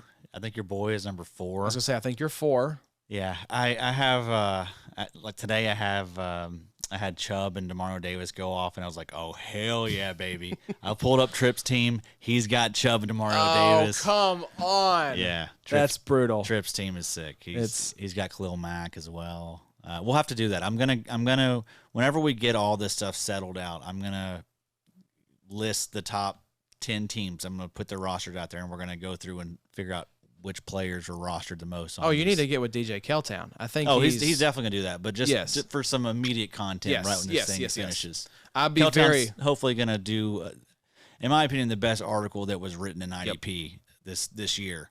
Keltown's summary of our best ball, and that was from 6 drafts. Yeah, just from 6 drafts. So we had 75 drafts in the books. I cannot wait to see what we get pulled out of this next season. Yeah. So I'm sure he's like, what? I have to write another article? I didn't sign up for this. Sorry, DJ KT. We'll pay you. We'll this is double it. Yeah, this is now a recurring thing where we have to analyze our best ball drafts. It's just too good. It's just too good. There's so much data. Let's move to Titans versus Texans. Titans wear the Houston Oilers jersey into Houston after taking the team from Houston to Tennessee and get beat on a last-second field goal. So, in your face, Tennessee. Don't wear the Houston Oilers jersey in Houston. That is very rude. Yeah, that was disrespectful. Yeah. The Will Levis meme of him next to the picture of Peter Griffin when Peter Griffin gets beat up and his body's all like twisted and contorted. Yeah. If you haven't, search that one out on Twitter if you haven't seen it yet, folks. It is scary accurate how good that is. So Will Anderson missed out on Santa Claus giving the Texans D-line Will Levis for Christmas as he was sacked 7 times. Christian Harris and Denzel Perryman both had strong games with Blake Cashman out of the picture. Christian Harris, 15.5, 8 tackles, 2 TFLs.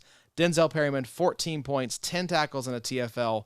Top 3 for the Texans. Jonathan Grenard, 33.6 points. He has been awesome here recently. 15.12 the last 5 games, 6 tackles, a TFL, 2.5 sacks, a forced fumble, and 3 QB hits. Desmond King, 26.95 points, 11 tackles, 2 TFL, a sack, and 2 QB hits. Malik Collins, defensive tackle, 23.45, 5 tackles, 2 TFLs, a sack and a half, and 2 QB hits. Let's move to the Titan side of things real quickly, Addy. If Danico Autry and Azeez Al-Shaair got you to the playoffs, they showed up when it counted for you. Top 3, Elijah Molden, cornerback, 28.15.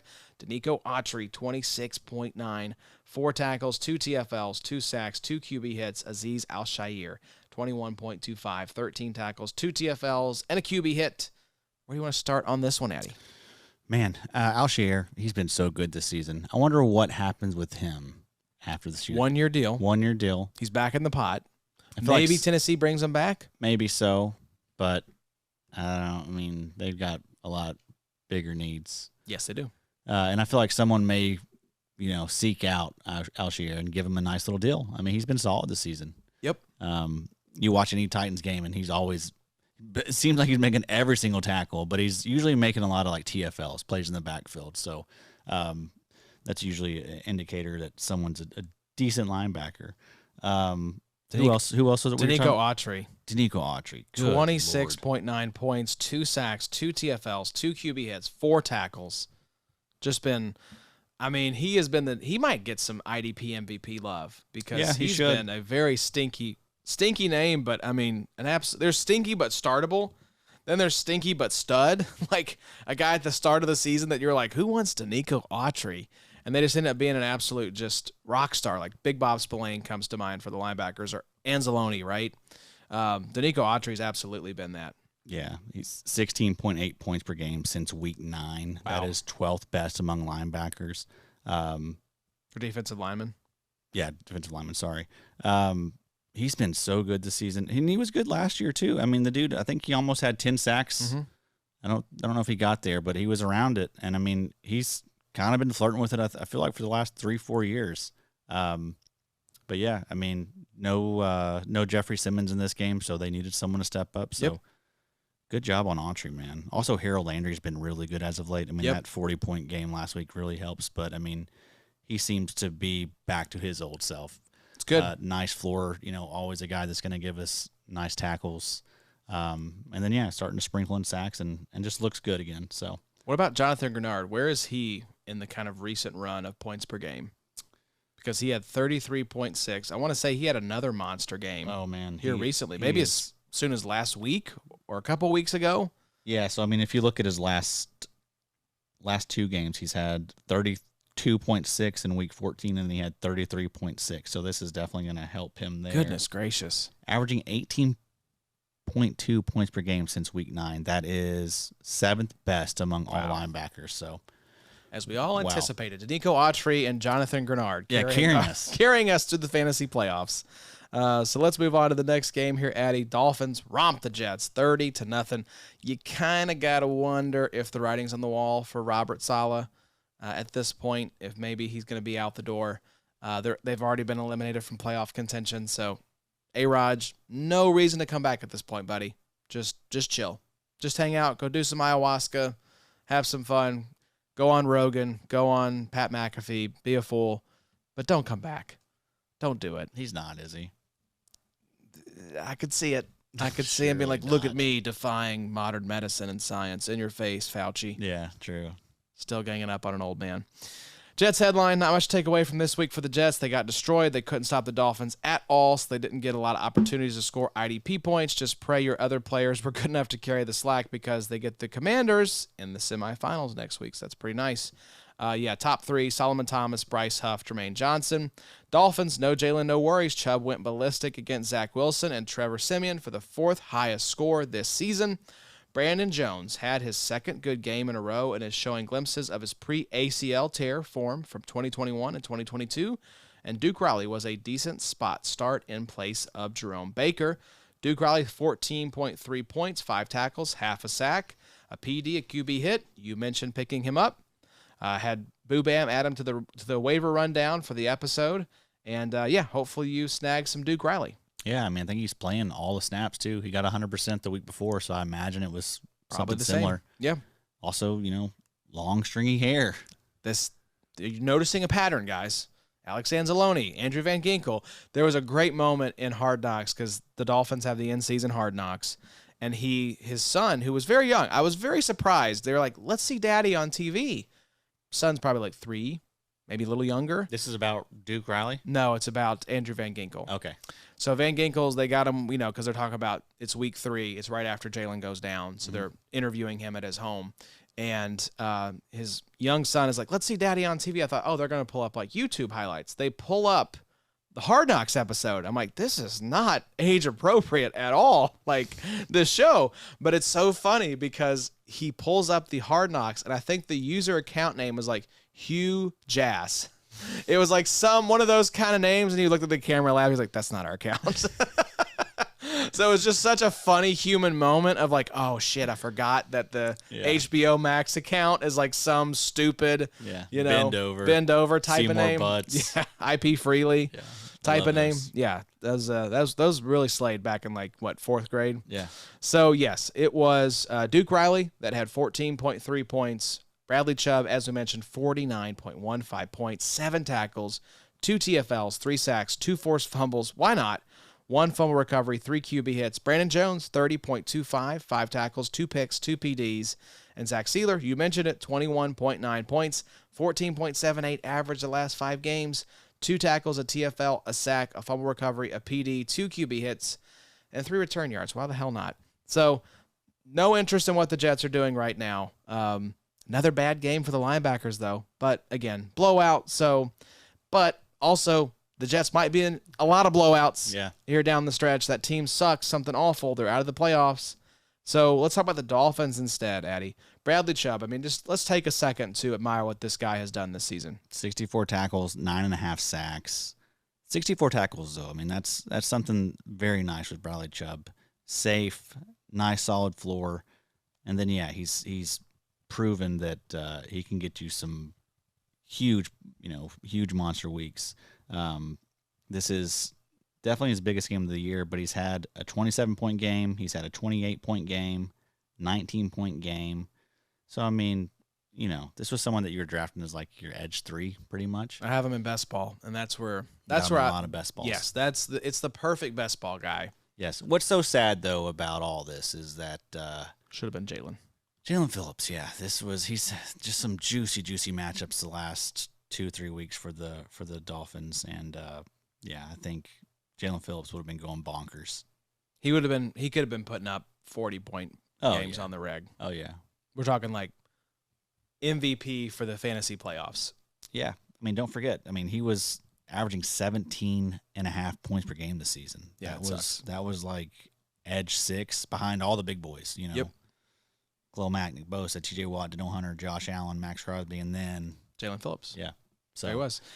Who was it? I think Tripp said that, he has 5 premier edge rushers in the NFL, right? So Micah Parsons, Nick Bosa, Myles Garrett, T.J. Watt, Max Crosby, right? Top 5. Mm-hmm. And he said Jaelan Phillips is firmly entrenched into that second group. And I was like, yeah, I would agree. That's where, I think Josh Allen's in there, Daniel Hunter's in there. Yeah. Wow, it's just such a bummer. We'll see if Jaelan can get back to that pre-Achilles form, but going to be one of the bigger storylines because probably back mid-season potentially, depending on how the recovery goes. Yeah. So will be one of the bigger storylines for IDP next season. Maybe before then. We've seen a lot of people, come back somewhat quick from this Achilles. I just think if time equals more healing and better prospects for performance in the future, just take your time. Yeah, and I don't think Miami's going to need Jaelan Phillips to start the season, right? They're going to be fine without him. Yep. They can let him wait and get back to full health. Take the Ravens approach if you have to. Yeah. Go get a Kyle Van Noy and a Jadeveon Clowney, right? There's plenty of these guys floating around. They already signed JPP. Yeah. Right? I didn't realize that until I saw him pop up on Hard Knocks. Wonder if Van Ginkel's a free agent. He is a free agent. So he'll be gone. He's trying to get that bag, and I think he will. Bradley Chubb will be there, though. Yep. They paid him a lot of money. They did pay him a lot of money. So let's move to Patriots falling to the Chiefs, 17-27.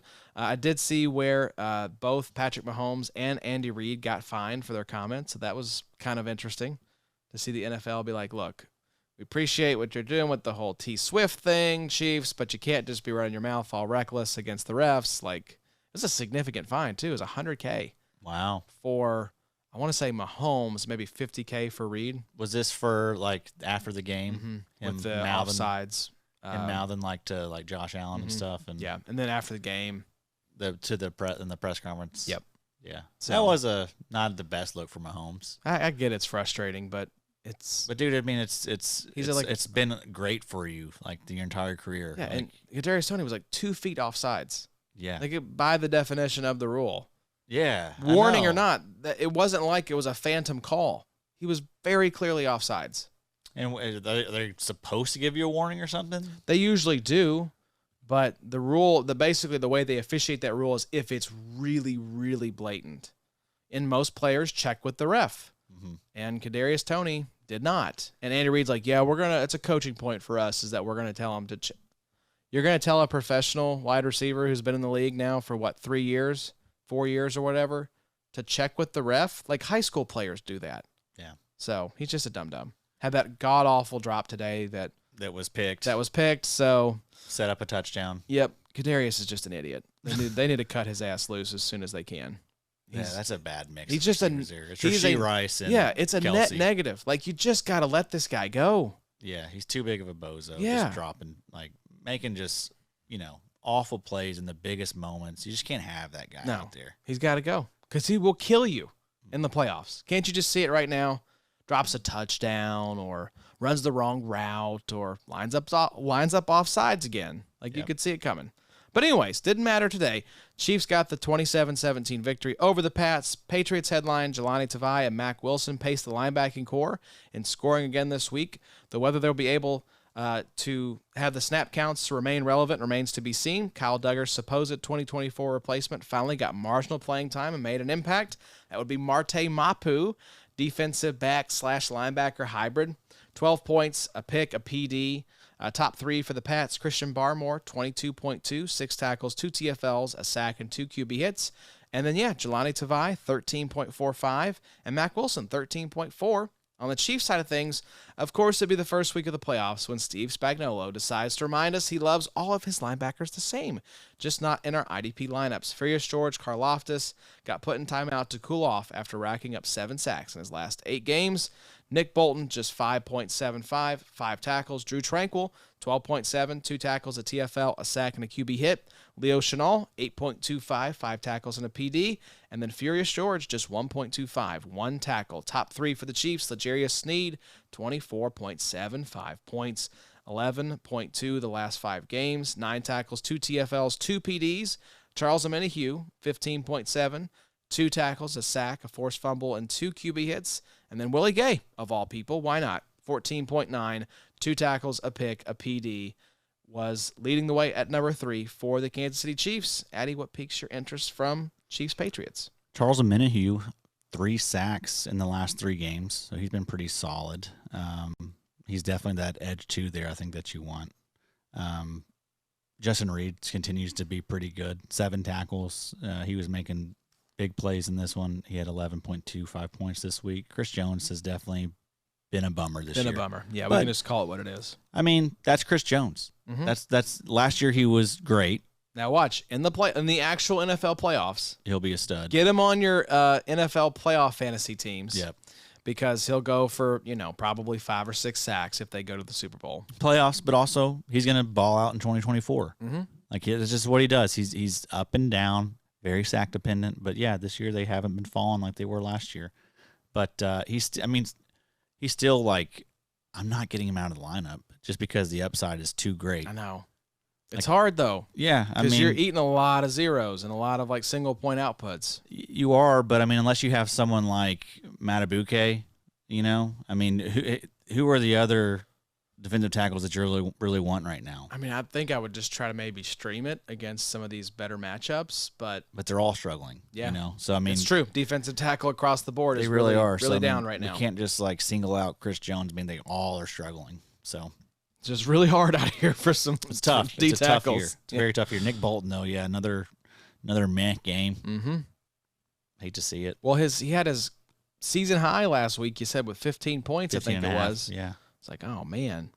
Yeah, where does he end up in the ADP? I think that's a really interesting question. He'll start out like top 5 because everyone will be, not. No, I don't think so, man. I think he's gonna be like, I think he'll be like LB 12 to 15 range. I think so. I mean, everyone's gonna be super excited about like Okereke, all these guys that are performing well right now. I will just remind you that Shaq Leonard was like a top 6 linebacker.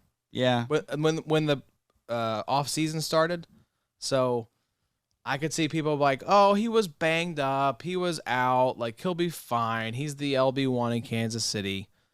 I could just see a world in which he stays firmly in the top 10, like in that 7 to 8 range. Yeah. Because he was what, 3rd by ADP. I wouldn't be surprised if he gets drafted that high, like 7 or 8. That's fine. I mean, there really aren't that many sexy linebackers. But I don't know that. Look at it. I mean, because like some of them, it's like Levante David and like Demario Davis. Like these guys are old as hell. Well, here's what's going to happen Wagner. is I think you're going to have to, with best ball for 2024, you're going to have to figure out who is 2024's Robert Spillane, who is the Azeez Al-Shaair, who is that free agent that's going to go to a new team, get an opportunity, and actually get 100% of snaps.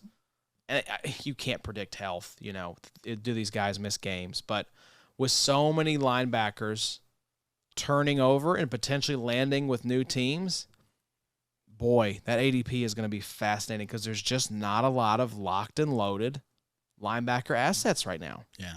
Yeah, that's the thing. With free agency being what it is, I mean, it's gonna be crazy. It's gonna be wild. It really will be. So yeah, we'll see. And then we got all these rookies that underperformed. We'll have new rookies, Mm-hmm.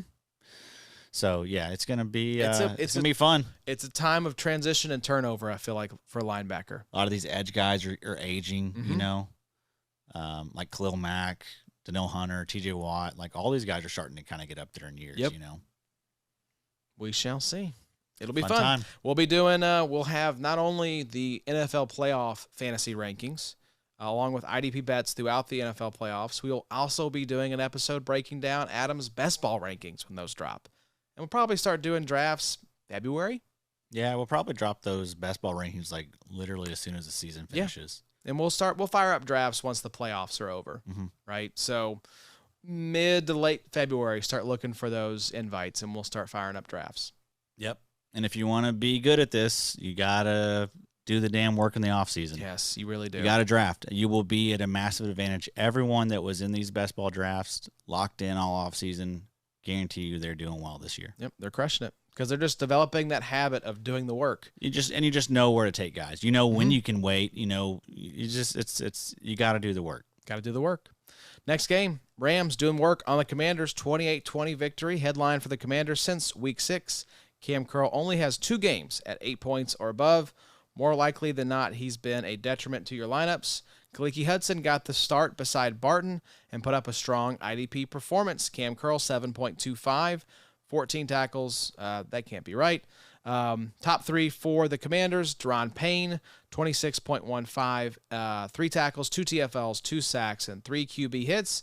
Jartavis Martin, 18 points, 10 tackles, a sack, and a QB hit. And then Khaliki Hudson, 17.5, 14 tackles, and a TFL. There you go. Where the hell did this guy come from? There's your waiver pickup of the week. Well, Seriously. I think a lot of people kind of were sleeping on Jamin Davis going to IR. Well, it was David Mayo was the one we talked about with Mike as far as like this is the pickup. Yeah, but And then it's apparently this Hudson guy. But apparently Mayo is a replacement for Cody Barton. Okay. And so Hudson's going to be the replacement for Jamin Davis. What in the world? Very weird. But Hudson, I was watching that game. I mean, Hudson looked pretty solid. Man, and I mean, looking at like Commanders Twitter. That's weird. That's probably a sad place. But yeah, looking at like everything everyone was saying, like all the fans, like they were all pretty happy with Hudson, saying, "Oh, this guy's way better than Jamin Davis. What's he been doing on the bench?" And a lot of stuff like that. So, Lord, Hudson will be, I'd say, the top pickup of the week. Yeah, I mean, we're getting down tackles. We're getting down to the dregs now, folks. Yeah, not a lot to choose from. I wanted to get Cam Curl's actual stat line. So he had 5 tackles and a fumble recovery. So, and all that hype about old Cam Curl. Yeah, he's had some nice games this season. 17.5 in week 1, 23.5 look way back in week 4. Get your binoculars. 20.25 in week 6, 15.75 in week 8, 13 in week 10. But then he's had 7.25, 5, 7.25, 7.25, 6.5, 2.75, 7.25, 9.5, 8.75. Fine. Just fine. Nothing to spend up, though. Nope. Let's move to the Rams side of things. I think you have the right to be upset if you played Donald, Young, Turner, or heck tonight, Hoyt. If it was Sackhow for crying out loud. It's happening. Ernest Jones is saving Christmas. Yes, the Rams defensive linemen were a bummer. 7.75 for Hoyt. Donald, 2.75. Byron Young, 2.75. Kobe Turner, you guessed it, 2.75. But Ernest Jones, my goodness, Addy, Ernest really is saving Christmas. 24.05 points for Ernest. 7 tackles, 2 TFLs, a sack, a PD, and a QB hit. Quentin Lake, this was someone that John Norton called out on the rankings episode with Jace, 13.75 points. But also said John Johnson, that could be a 3-safety situation there. John Johnson continues to be relevant as well, 13.45 points, 3 tackles, a pick, a PD. Quentin Lake had 5 tackles and 2 PDs. Let's start with Ernest Jones, Addy. That is, what else can we say? I think we gave him his flowers last week. Let's just do it again this week. Ernest Jones, this guy's going to be on a lot of championship-winning rosters, I feel like. I think so. I think everyone kind of saw this one coming, too. I mean, it's always nice whenever it works out the way that everyone kind of thought and hoped it would. But with Ernest Jones, are you selling or are you buying in Dynasty? Let's look at the contract. I think that's pretty important here. He's got 1 year left, right? I think so, because this is his 3rd year. He was not a first-round pick, so he does not have that 5th-year option. So if I've got 1 more year of Ernest Jones, because he's a UFA in 2025. Let's look at the Los Angeles Rams and where their cap space will be for 2024. So they were in cap hell, so they had to go young. They had to get a lot of rookies. They're not as bad as the Chargers, who are 31st, and the Saints we don't even count. So the Rams are not showing up on this chart for some reason. Let's see if we can find the Rams. There they are. They have $45.6 million. They are 12th in the NFL. That's pretty good. So they could turnaround. They could go out and sign one of these veteran linebackers. But if I can get 1 more year of Ernest Jones as LB1 in Los Angeles, seeing what we've seen this year, I don't know that I'm buying, but I don't think I'm selling either. I'm probably just holding them. Yeah, I don't think I'm really concerned about LA. I feel like he's safe for next year. Do we think he is good enough to where he's going to be one of these guys that's still a top 12 linebacker in 2026? I would like to say yes, but it's just that's really hard. That's that to have that kind of longevity and staying power. I'm thinking even beyond like 26. Is he in the Levante David, Fred Warner, Eric Kendricks, Demario Davis mold? That's just hard to nail. Most likely not. That's the thing is like, if I don't have one of those guys, I'm fine to sell. Especially if we get 1 more year. I think Sig was talking about this a little bit on another program as far as or on Twitter. You'd rather be 1 year early than 1 year too late. Yeah. So if you are making the buy case or the sell case for Ernest Jones, it's after next year, what does it look like if he's on a new team, right? And what does it look like if Los Angeles brings in another linebacker? You know, what happens if they go grab pull the Tennessee Titans and do a 1-year, $5 million deal for one of these guys? Yeah. You know, what does that look like for his playing time and his production? But the buy case is maybe the Rams prioritize other spots on their roster. They know Ernest Jones has held down this role really well. There's not really another linebacker. This is a pretty dime-heavy team. And you've got another top 12 linebacker for 2024. And maybe beyond. Maybe Ernest is this good. But it's just a big question mark. Yeah. You know, and it's price dependent. If someone wants to come in and knock my socks off with an offer, somebody wants to give me a second-round pick for Ernest Jones. He's gone. I think he's gone. Yeah, I think that's a pretty fair offer. And I think if you're like a team that's not contending, you don't need to be trying to go buy young linebackers like Ernest Jones, because it just usually doesn't work out well. And you need to save those assets for offensive offensive pieces, or just not going out and buying these linebackers that can just have their jobs, removed the next season. It just we just don't know. Yeah. We just don't know. So, I mean, that's my team's rebuilding in our main dynasty league, and I'm going to be prioritizing offense. You have Ernest? No, I don't have Ernest in there. Yeah, but I'm not. Yeah, I'm not. Bobby ain't selling. No, not for a second. That's the thing, right? Is like, I may flip some of these thirds and stuff where it's like, meh, but second round picks, first round. No, I'm not going to go spending premium top 24 picks in a rookie draft to go get, young linebackers. Just not going to do it. Now, if you're a contender, though, absolutely. I think Ernest would be a decent piece to have for another 2 years. Yep. I would be okay potentially paying like a late second. Mm-hmm. If I could go back in time before the trade deadline this year, and grab Ernest for a second, and know I've probably got him for the playoff stretch, to help me win a ring, and then next year potentially too, to likely be another top 15 linebacker. Yep. So where do you think he goes in the ADP? Because I still don't. Do you think he has the buzz and the name cachet in IDP circles? I think so. I think he's still a little slept on. I think IDP is a smart group. People that play it. I mean, we'll see. I mean, we saw Bobby O. He was going high in the ADP. So was TJ Edwards. These are not like super household names for. We'll see. NFL. The ADP is a great sort of litmus test of how the players what cachet they carry in IDP circles, right? Because this is a smart group. This is a group that's going to be grinding all off season. So I'll be fascinated to see what kind of, because realistically, number 8 in points per game right now. I was gonna say he should be a top 8 linebacker for the ADP. And the people in front of him. Zaire Franklin, Quincy Williams. He'll go ahead of Quincy Williams. Yes. Bobby Okereke. I think he's still going to go behind Okereke. I think so. I don't know, though. I mean, I think that's a pick your very interesting players. Very similar players. Yep. I think those are. That's like a choose your fighter situation. Yeah, similar picks, I think. TJ Edwards, all those guys. I think that's when he's in the conversation. And then ahead of them is Foye, Levante David, Fred Warner.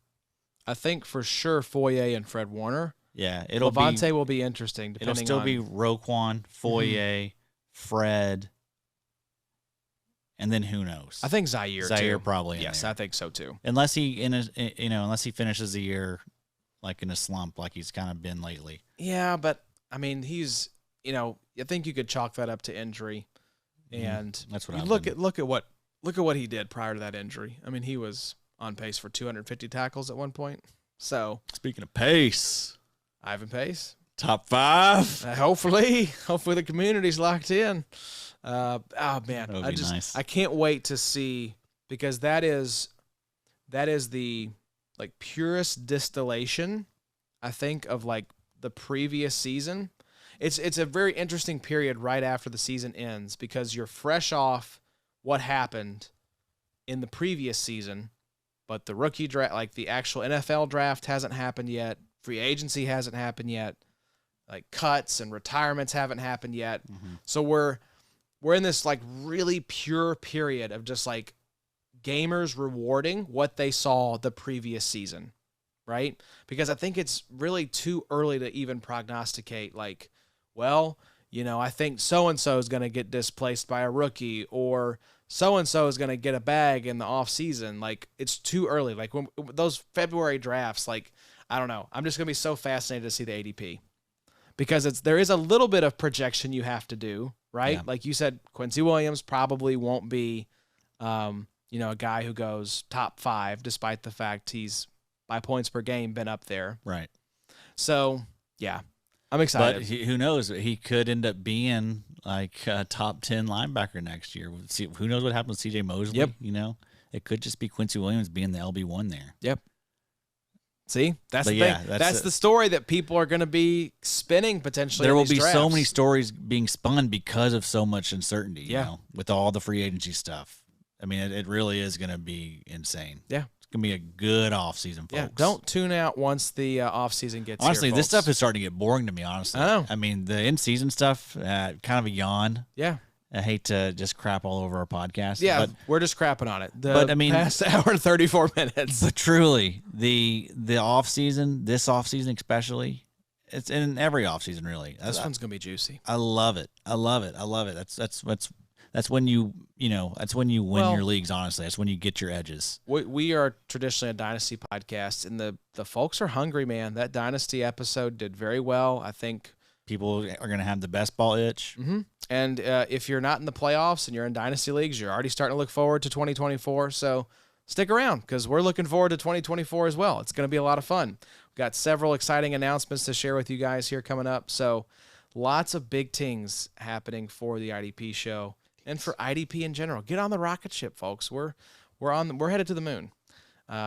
We may not be a cryptocurrency, but we are going to the moon with IDP. Let's talk about the next game, though. Cardinals versus 49ers. 49ers blast the Cardinals 45-29. That's hard to read that score because it's a bunch of 40 numbers like right in a row there. But 49ers headline, should Jaelan Phillips be on our dynasty free agency radars? He's on a contract year and now has 3.5 sacks in his last 3 games. Another quiet game for Greenlaw and Young. Jaelan Phillips, 12.7 points, 2 tackles, a TFL, a sack, and a QB hit. Dre Greenlaw, just 9.5, but 8 tackles. So if you're in a tackle-heavy league, he probably did a lot better. And then Chase Young, 4.55 points. Hold on, got to sneeze. Nope. 2 tackles, half a sack, and 4.55 points. So, yeah, there we go. Another down game for Chase Young. Top 3 for the 49ers. Charvarius Ward had himself a pick 6, 37.15 points, 3 tackles, 2 picks, including a pick 6, 2 PDs. Diamador Lenore, 17.75, 9 tackles, a TFL, and a PD. And then Fred Warner, 17.3, 9 tackles, half a sack, and a forced fumble.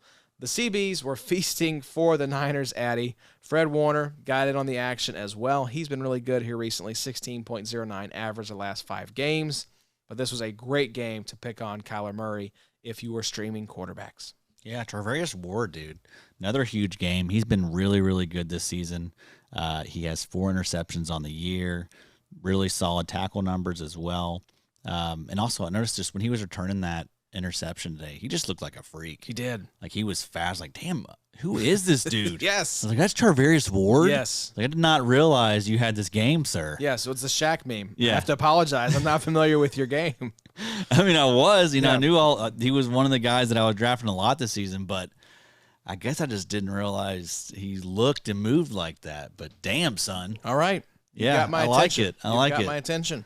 So, yeah, I mean, it's a great defense there. I mean, no Hargrave in this one, but it didn't matter. Yeah. Niners are looking like maybe NFC champions at this point. Yeah. A lot of good teams in the mix, though. I think the Lions are going to be frisky. I They'll think be the tough. Eagles, who It looks like it is lining up that they will host the freaking I Rams. know, wouldn't that be crazy? Stafford's going to gut them, dude. That would be hilarious. Like the I ultimate, think it's going to happen. ultimate. Is it revenge? Maybe, sort of. I don't mean, know. You went to LA, you won a Super Bowl. Like, I think everyone made out pretty well in that I trade. think it worked out for everybody. Yeah, but that would just be really juicy. The Eagles randomly replaced their defensive coordinator with Matt Patricia. Yeah. Did you see this? Saw Sean that. Desai, still on the staff, still technically the defensive coordinator, but not the defensive play caller anymore. Yeah. So it's a demotion, but not a demotion. It's like, hey, bud, we're going to fire you from your job, but still keep you on staff. And then next season, we'll kind of shuffle you out the door. Yeah, we're just going to embarrass you publicly. Yeah, exactly. This is going to leak somehow. Cardinals side of things, nothing to write home about. Top three, Antonio Hamilton, Starling Thomas, and Garrett Williams. Let's move on to the Bills beating down the Cowboys. Cowboys headline, unusually quiet night for Micah Parsons. Just 1.5 points. He remains on pace to set a career high in sacks this year, but a career low in tackles, forced fumbles, and fumble recoveries.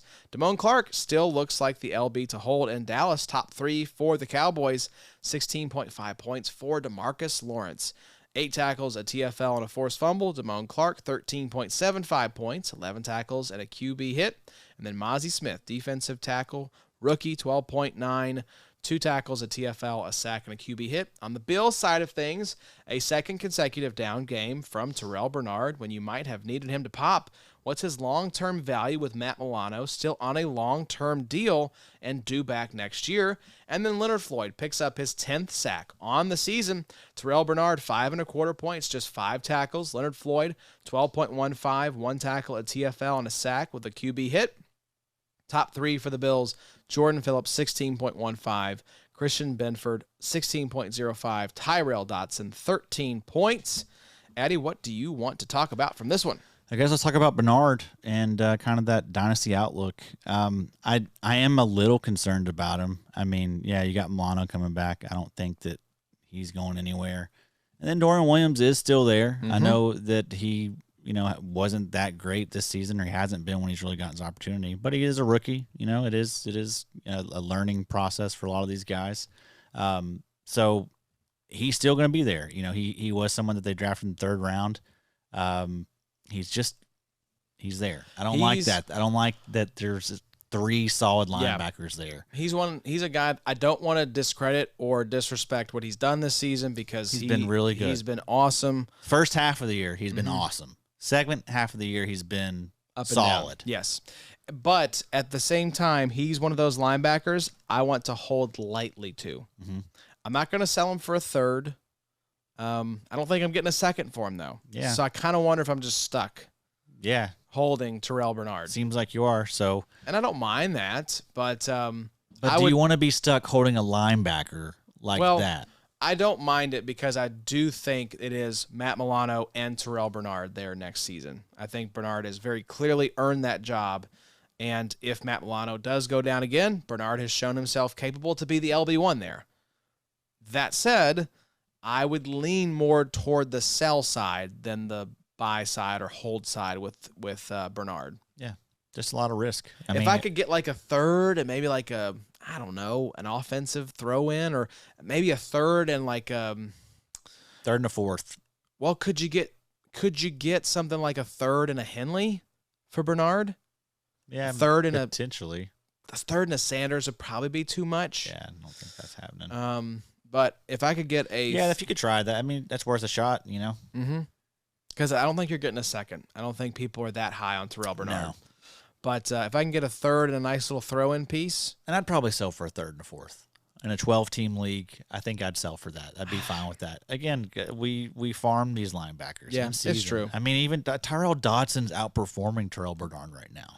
Selling for a 3rd and a 4th, I don't know. I just wonder, are you selling a little low? 3rd and a 4th, you have something to maybe package together and move up in the round. That is true. I don't think you get that with Terrell Bernard. You got to know your league to know if you can maybe flip bricks like that.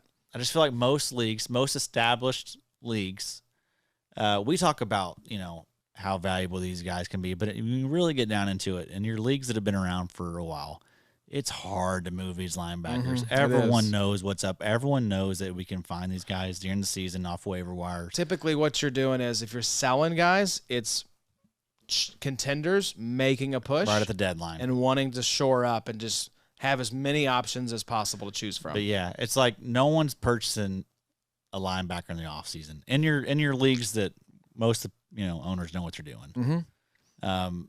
because everyone understands just how volatile the value is on these guys and how quickly, these guys can lose their jobs and things change. And it's just, you don't want to be in the business of buying young linebackers. Well, just because we look at some of the guys that went very late in ADP, were available on waivers to start the season, because that's the thing too, is like injuries are going to happen. I think Sid called it a meat grinder at the linebacker position, and it just wears these guys down, So there's going to be the Nate Landmans that pop off of waivers, every season.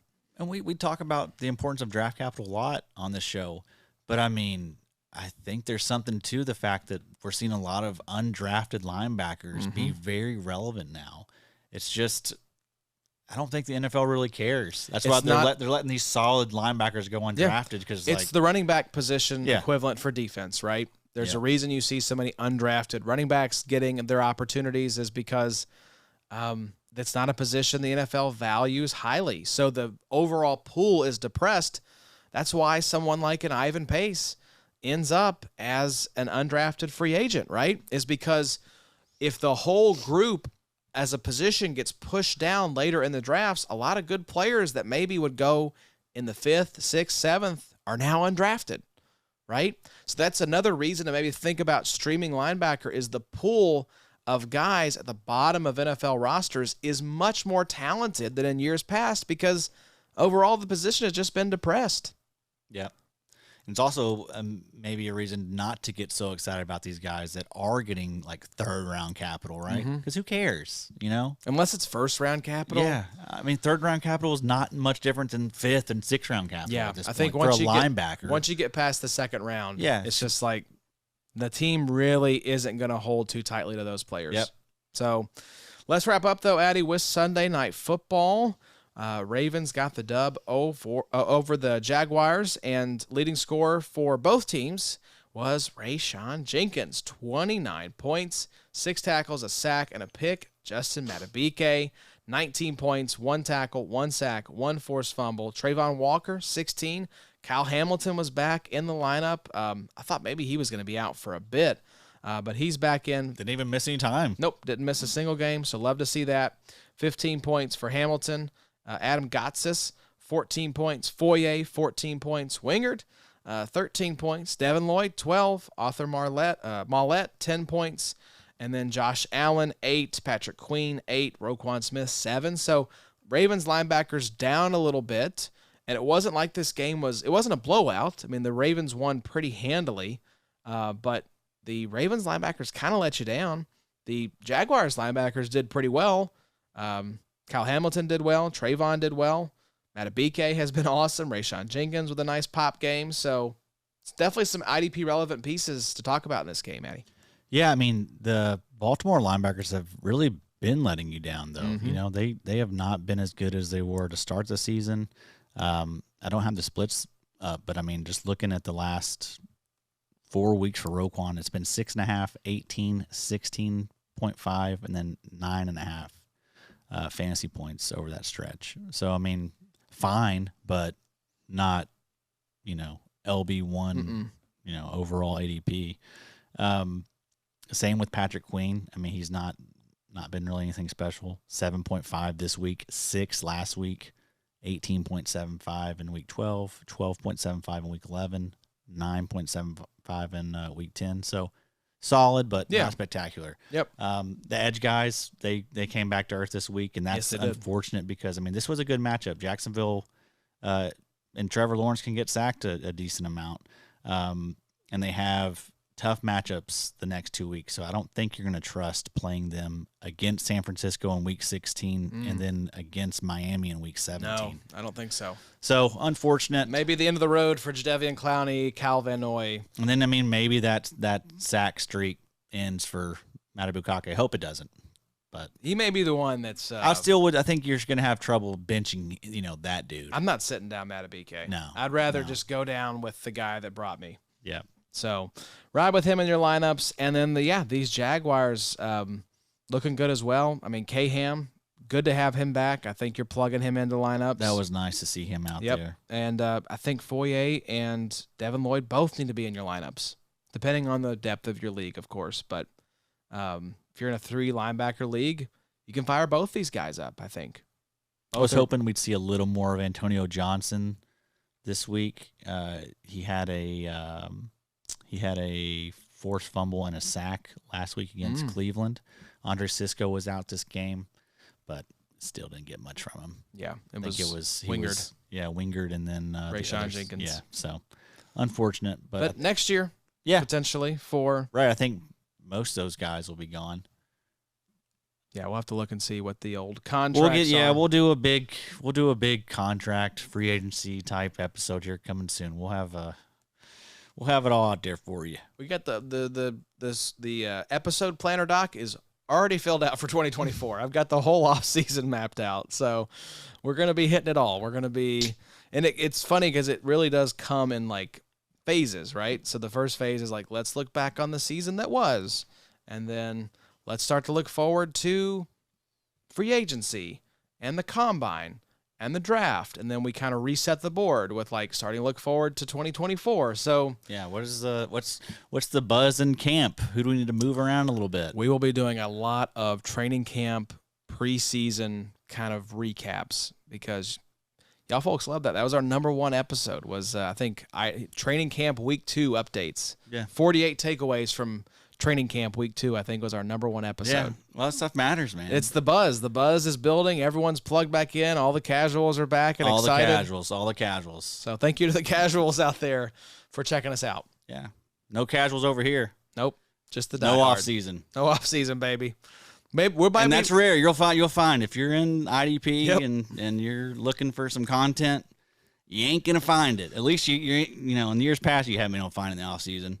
Maybe people will learn and try now, but for the most part, IDPshow.com. That's the only place you can get it. Cheat yet? Fixing to. Yeah, we may be potting on Christmas Eve, folks. So that tells you the level of degenerate we are. But we're not going to let you down. We know that even with the holidays coming up, this is the most important time of the fantasy season. So we're going to have you covered. Like we mentioned, we'll be back. I'll be back tomorrow night with Jason King doing Week 16 waivers. Jace has Matt Schauf on this week for the rankings episode. We've got IDP bets coming up with Scott Bogman and Johnny the Greek and Addy on that one. And then we might be back with a recap, maybe not.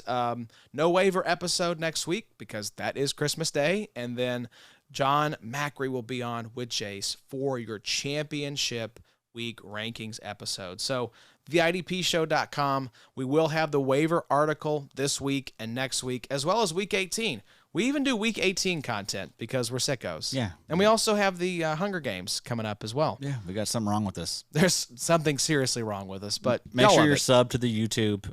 We every week Josh is out there just splicing up the best bits, all the most informative, things that you need to know about players. So make sure you're subscribed. Just invaluable information all the time. We're trying to keep you ahead of the curve, folks. That is the goal here at the IDP Show. Entertain you, inform you, and have some fun playing IDP. So if we don't get back on mic for Christmas Eve, Merry Christmas to all of you out there. Happy holidays. Hope you all have a wonderful time celebrating with your families. And thank you for being part of our family here in 2023. And we've really enjoyed getting to be part of your lives for this year and look forward to doing it for many years to come. But for Adam, I'm Josh. We will see you all next week. Until then, enjoy the football, and we'll see you soon. It's the IDP show, now you know.